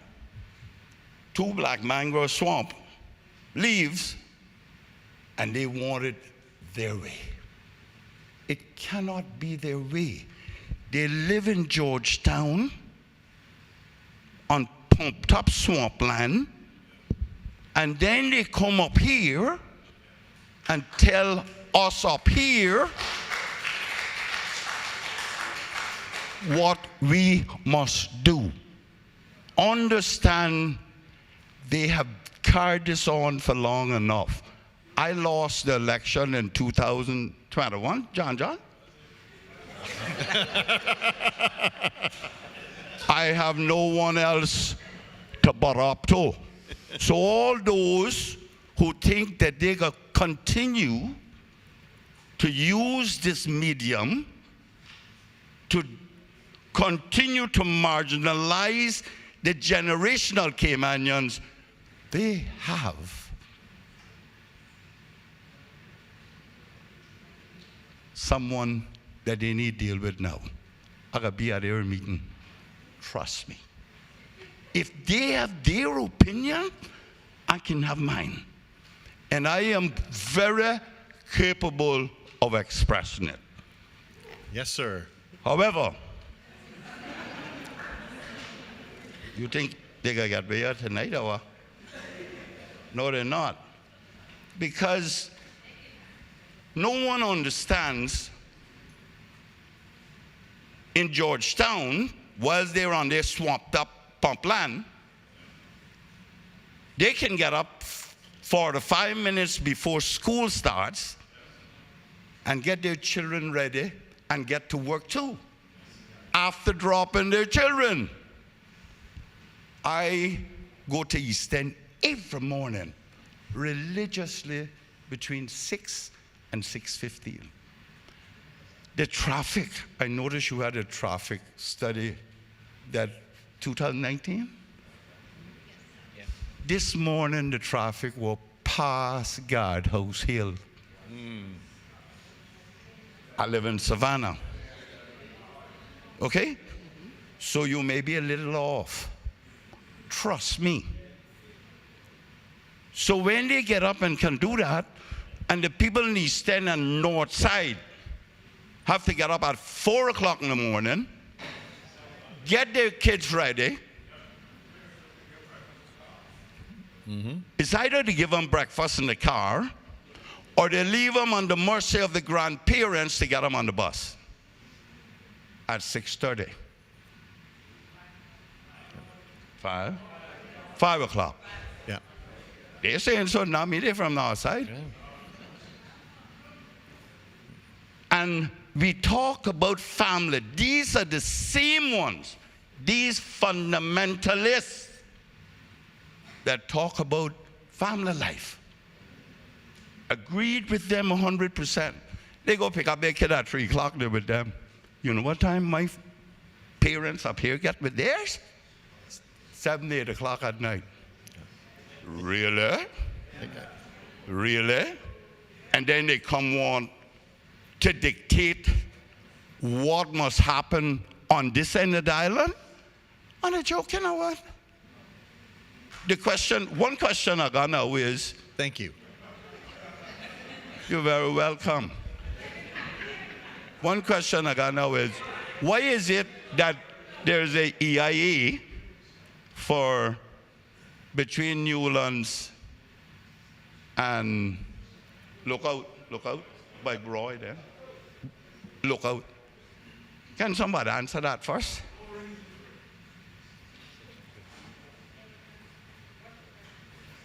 Section 2. Well, is it on? Yeah. Well, because the National Conservation Act was implemented, and then the 2016, I believe, the directives for EIS became a requirement. A requirement for what? Well, dig out roadway, dug out roadway. I dug under my instructions. NRA dug here a piece of that out from Newlands straight to Lookout in 2007. correct, but it was... So what is the EIA? Just to look, see how build the road. The same proposal in this thing is what we developed when I was there in 2005, starting in 2005. You know, honestly, it is disappointing to think that once people get Georgetown and they do what they want, they don't want anyone else to do anything. And the people on the eastern end has been marginalized for too long. And I can't say to you that this is the panacea for our traffic woes. I would not say that. But certainly it is going to help these families in these eastern districts, yet they are trying to stop it.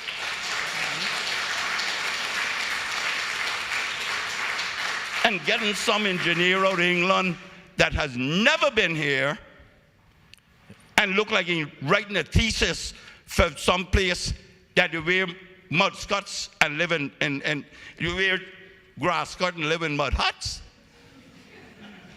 And come and foist that on us now too? Are you all kidding? Okay, this is your country.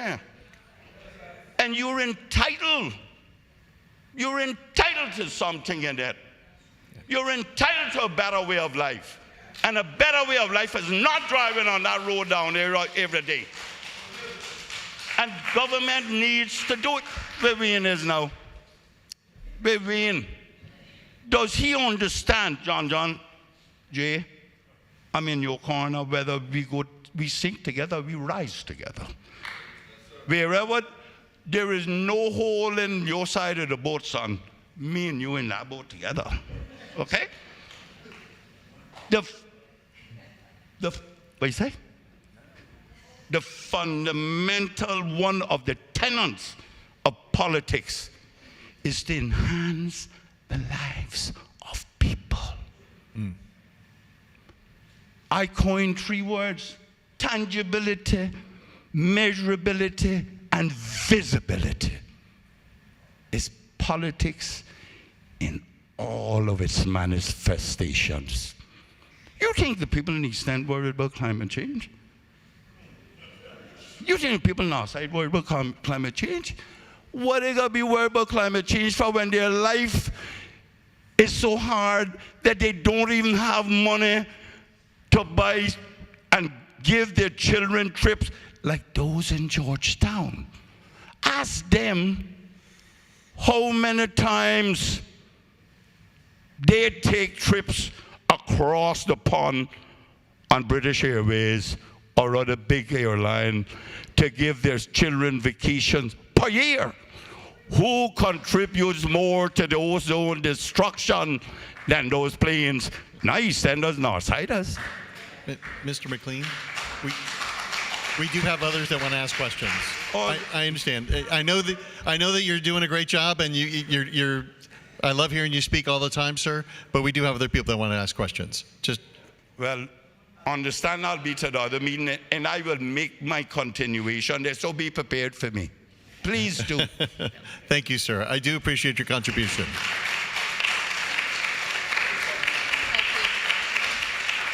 Did you want to have another question? She's got the microphone right there. And then Wendy, you're next. Oh, then we got Ezra. You're going to be just as long. Yeah. Ezra, I'll be very quick.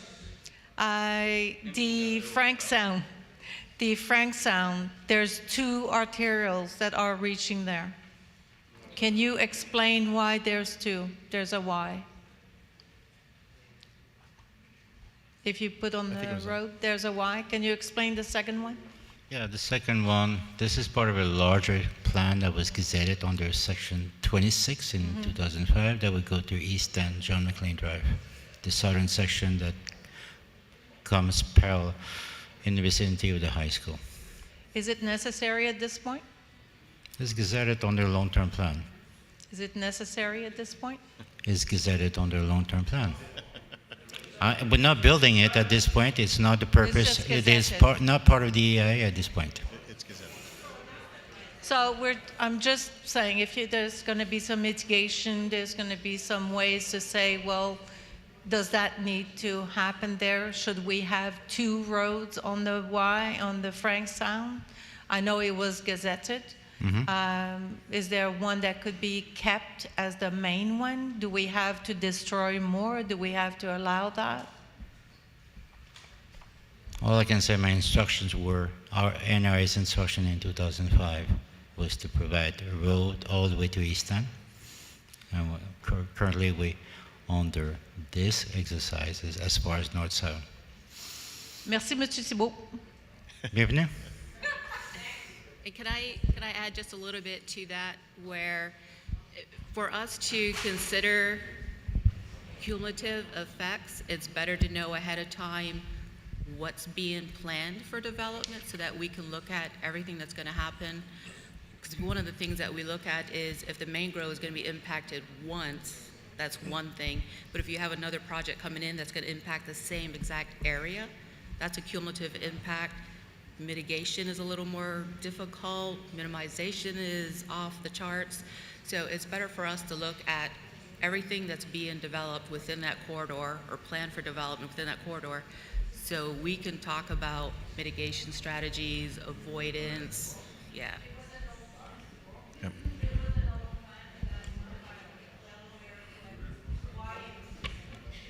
Right. Yep. Deputy Speaker, excuse me, I missed you at protocol when you arrived, sir. I apologize. Thank you. Good evening, everyone. I was trying to get up before Arden, as he said everything. No one had mentioned the children before, and I definitely send my children to Georgetown or Westby Road every morning. 4 o'clock we get up. They're tired, they eat breakfast in the car, just as he said. This is reality. And I keep talking about it all the time. All we want in Bordentown is 1 more hour sleep. And we all know what 1 more hour sleep is. And Northside and East End, they meet the traffic in Bordentown. But in Bordentown, we can't get out of our roadways. So we have a real serious problem there in Bordentown. And what my question is, after doing some studies and seeing what the effects are on persons being in traffic for so long, some 2 hours, tiredness and accident prunes and lack of quality of life. People leave home in the morning in the dark and they come back home in the dark. The helpers are raising the children and they never see their parents. We need some help, and it's either we do an overpass or we do the east-west arterial road. The east-west arterial road from Woodland or from Hearst to Lookout could have been done a long time ago.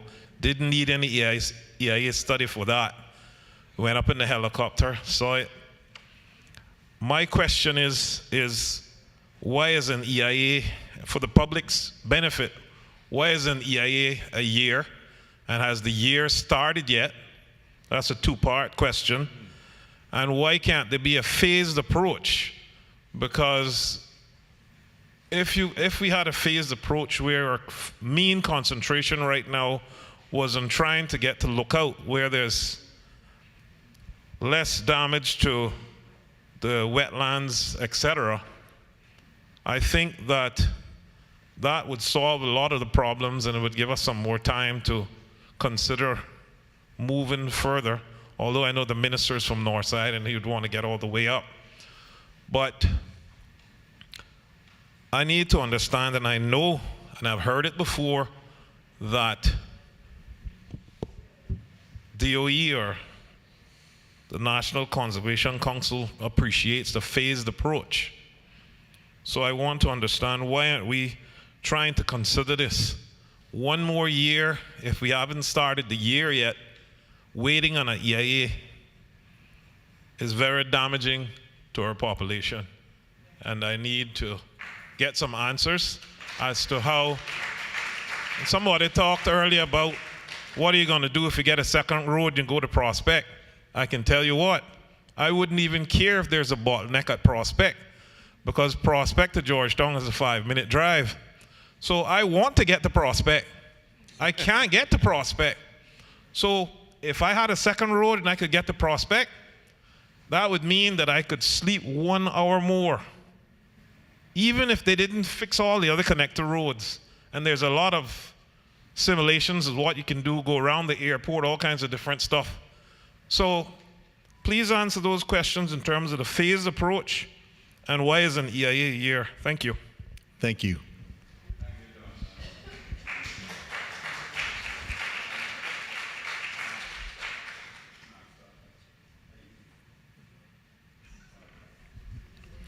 So as far as the the EIA requiring to take a year, it's really a matter of making sure that we can do our due diligence in both the planning and determining the mitigations for the potential roadway.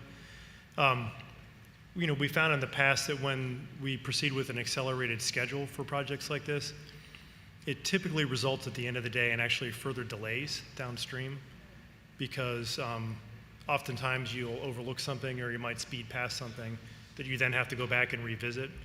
So in the past, when I've seen projects get accelerated like this, of this magnitude, it might go from something that would be a year to maybe 36 months to do, because we tried to complete it in 6 months. And so it's just a matter of making sure that we can do our due diligence as we go through the process. But we can expedite it as much as we can. Saying is if it's a third of the area, it shouldn't take a year. So has the year begun, by the way?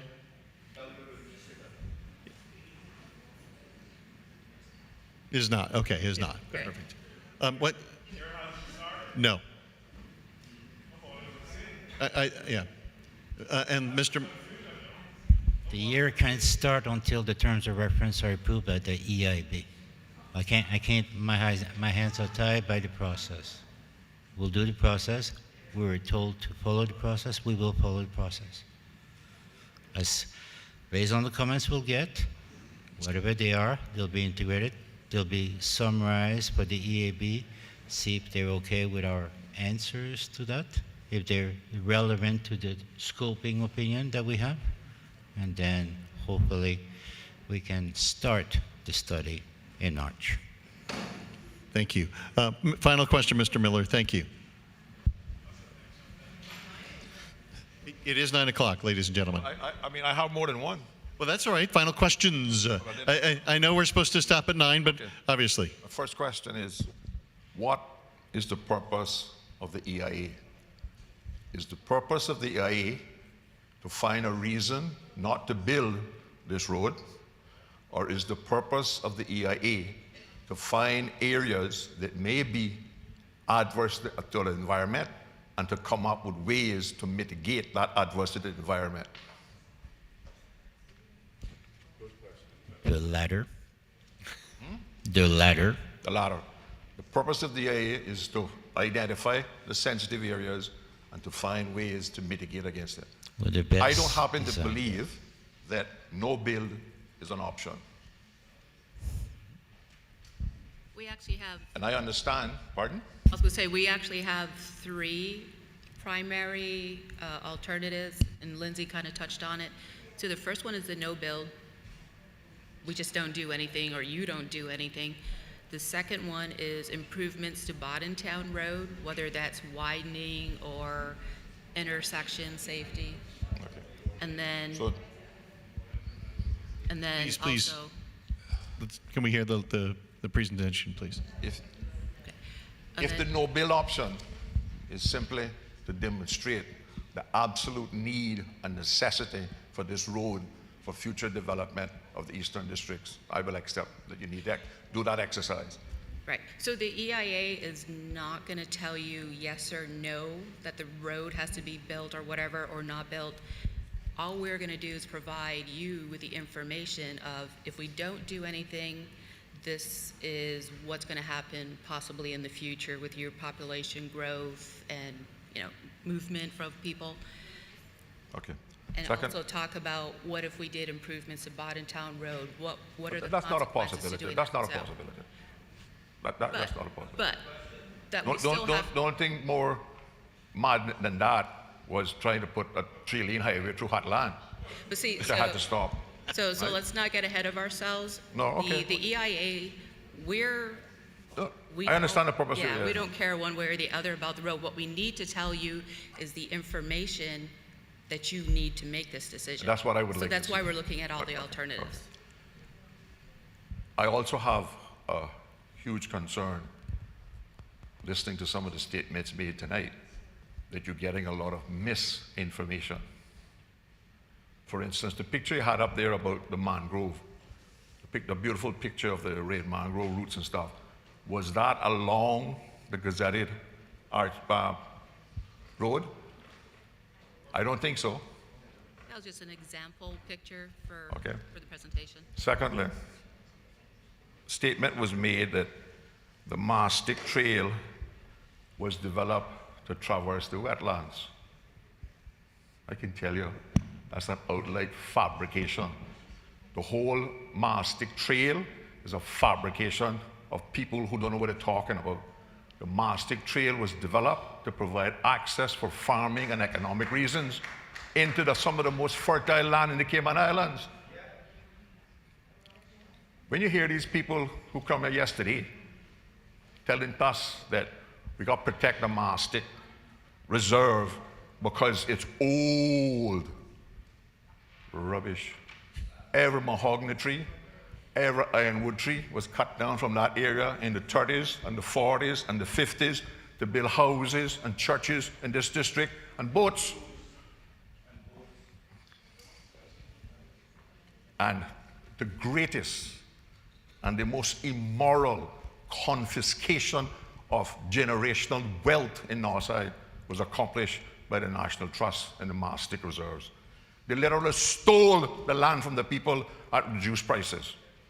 And eventually, government in the future is going to have to take it back from them because the people need a place to grow food and to eat and live. I wonder what some of these people understand that if the dinosaurs hadn't died, we couldn't exist.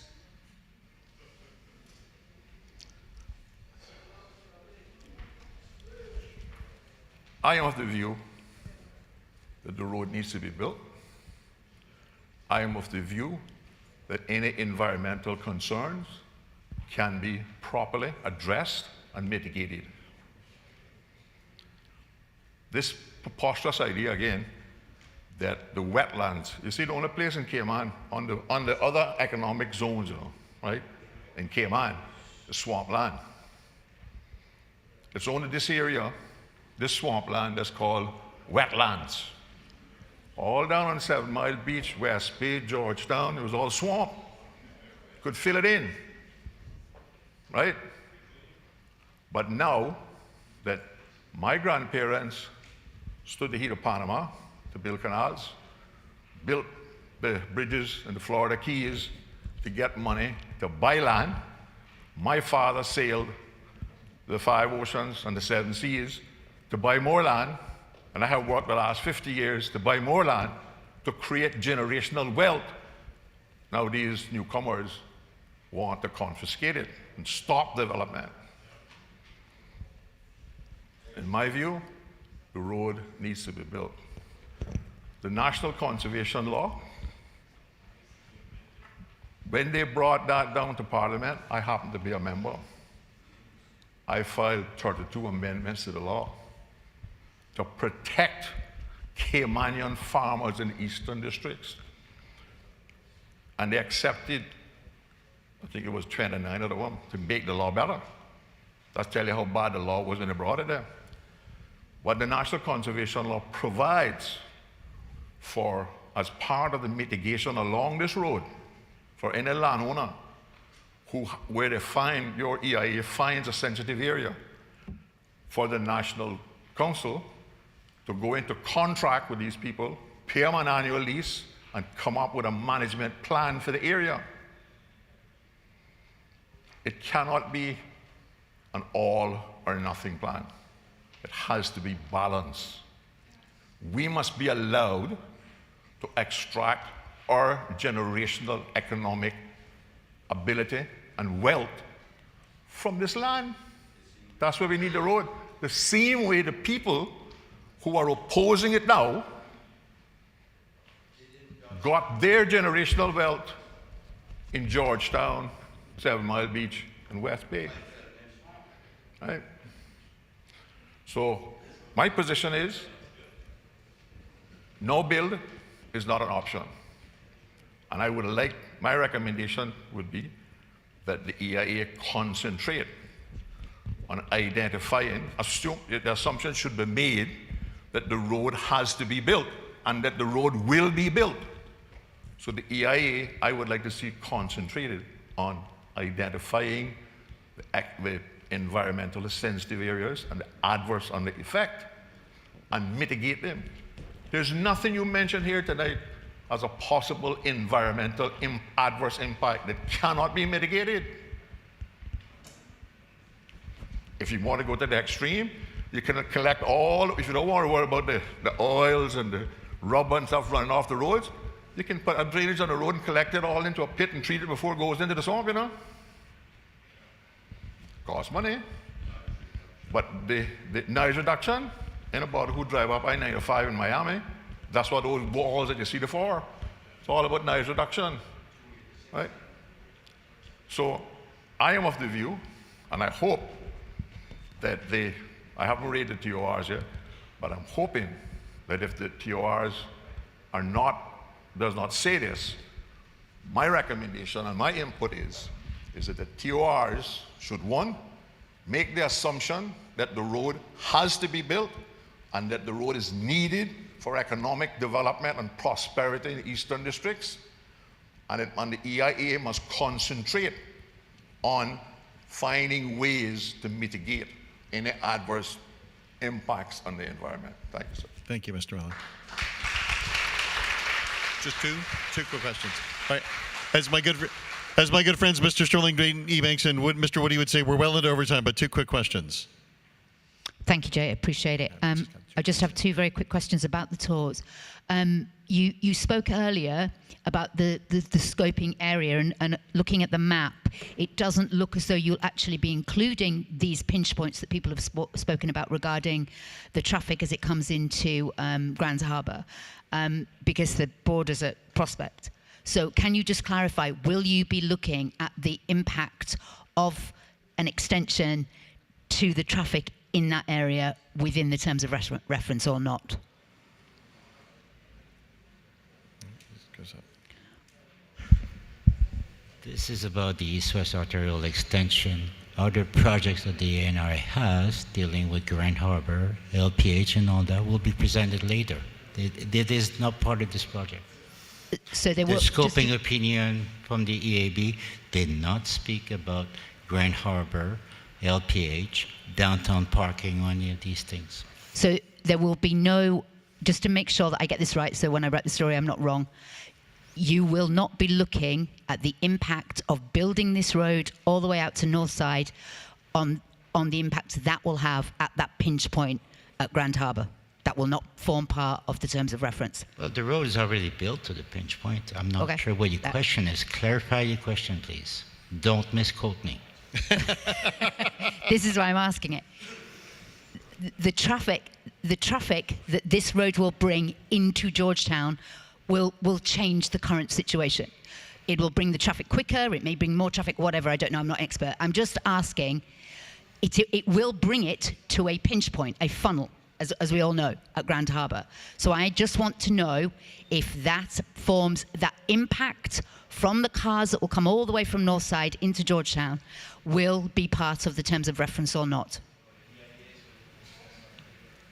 It will not be part of the terms of reference because there's already something else under plan with what we call the Shamrock and Crew Road widening. From Chrissy Tomlinson to LPH. Okay. Yeah, that's sorry, Wendy. Thanks, Edward. I understand your question fully, and I'm going to let Scott answer it as well. But prior to the East-West Arterial EIA and TOR and all that, we were already looking at Grand Harbor, because I think that's what you're basically saying is once we do this road, traffic's just going to come and it's going to bottleneck at Grand Harbor. So we actually do have solutions for the Grand Harbor. In fact, we're calling it we're actually doing a corridor study is what we're doing, and I'll let Scott just answer a little bit more, just expound a little bit on that. But those results are going to be made public, I would say, in the next couple of weeks. Yeah, so there is a corridor study for that includes the Grand Harbor roundabout. Yeah. Yeah, and so that does account for the potential impacts of the east-west arterial, in that we're making sure that we don't have negative traffic impacts due to the construction of the east-west arterial downstream, because we wouldn't want to inadvertently create a new bottleneck by opening this roadway up. And so that is part of the evaluation that we're working on. My second question, it relates to that a little bit, but just to make sure, does the NRA, or will it be able to give you, or will you guys find out what the percentage of commuter traffic is from Woodland Drive out to East End and Northside? So what percentage of the cars goes beyond Woodland Drive? Yes, we can evaluate that. Yes.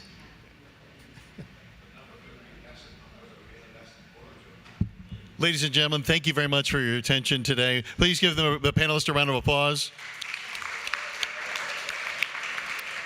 Don't forget, we'll do this again Thursday nights from 7 to 9 at the Cayman Islands Baptist Church Hall at 163 Pedro Castle Road. We'll see you there on Thursday. Thank you very much.